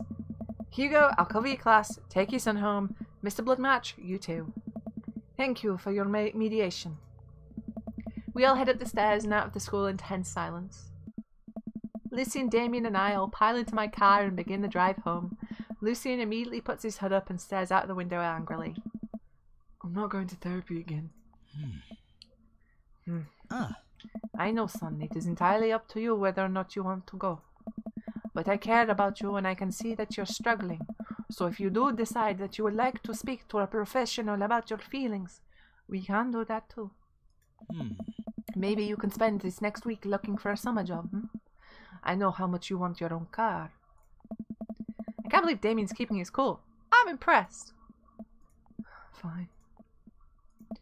Thanks for not freaking out too hard. I love you, son. Lucien continues staring out the window. He's such a good dad. Love you too. We spend the rest of the drive in relative silence. The moment we pull into the driveway, Lucien hops out of the car, slams the door and runs inside. I didn't expect to have that conversation in front of you. He and I have a lot of work, have a lot we need to work out. It's alright. And all things considered, Lucien's bricklaying was pretty good. So there's your silver lining. There is that, yes. He's probably just going through a phase. I really admire how you handled that. Does this thing? Admire how you handled that. You were a lot more diplomatic with him than I would have been. I just want what's best for him, and I don't think yelling at him would do either of us any favors. It rarely does. You're a good dad. Ah, look at all those eggplants. See you around soon? It would be my honor and my pleasure. Damien bows in a flourish. Classy. Damien. I come home to find Amanda curled up on the couch with the blanket, watching TV. I plop down next to her. Yo!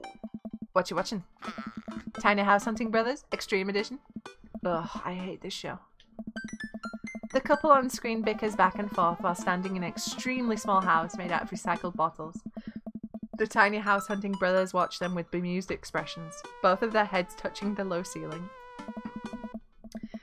I told you I wanted a 2-bed, 2-bath, shabby chic cottage. This house doesn't even have a bathroom. But honey, the outhouse is only 20 yards away. It's not that bad. I'm not pooping outside, Greg. Why don't they just get a regular sized house? I don't know. How'd afternoon tea go? It got strange. We had to go to school to pick up Lucien since he tried to He loaned Ernest down to the cellar with the promise of a fine vintage and then tried to brick him into the wall, right? How did you know that? Has everyone read this story except for me? Lucian livestreamed the entire thing. This entire day is beyond me. But otherwise, it was a fun day. That Damien guy's a character, but he's really good company and a surprisingly diplomatic dad. I dig his style. You know what? Me too.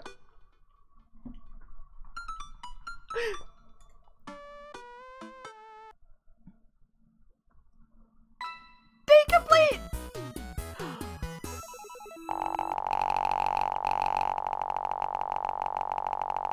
Hang on, there is... My dear friend, you've simply taken the egg on this one. Taken the egg is it's a Victorian phrase. It technically means winning, so, ultimately, you've won. Heck, yes.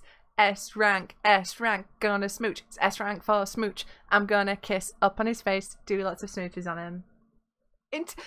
The achievement for Damien is called Interview with the Vampire. Desu as fuck. Okay. Okay, I'm gonna save it here and end the stream because A, it's 11 o'clock, B, my voice is shot, and C, I have to pee really bad because I've been chugging water all night.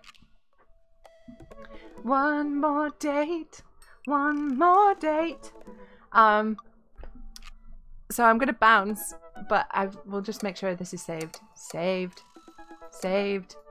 Okay, so, but Dad, thank you so much for hanging out with me playing this. I've had so much fun. I want to play it again, so we'll be playing this next week. Holy shit, this was hilarious. This was such a good game. I just want to give a huge shout out to the kind and generous soul that did get me this on Steam. They did ask to remain anonymous, but I just want to let them know that I appreciate this so much and I heart their face. So thank you for that, and thank you for hanging out with me. So we'll only be seeing fan art right now. I'm gonna bounce.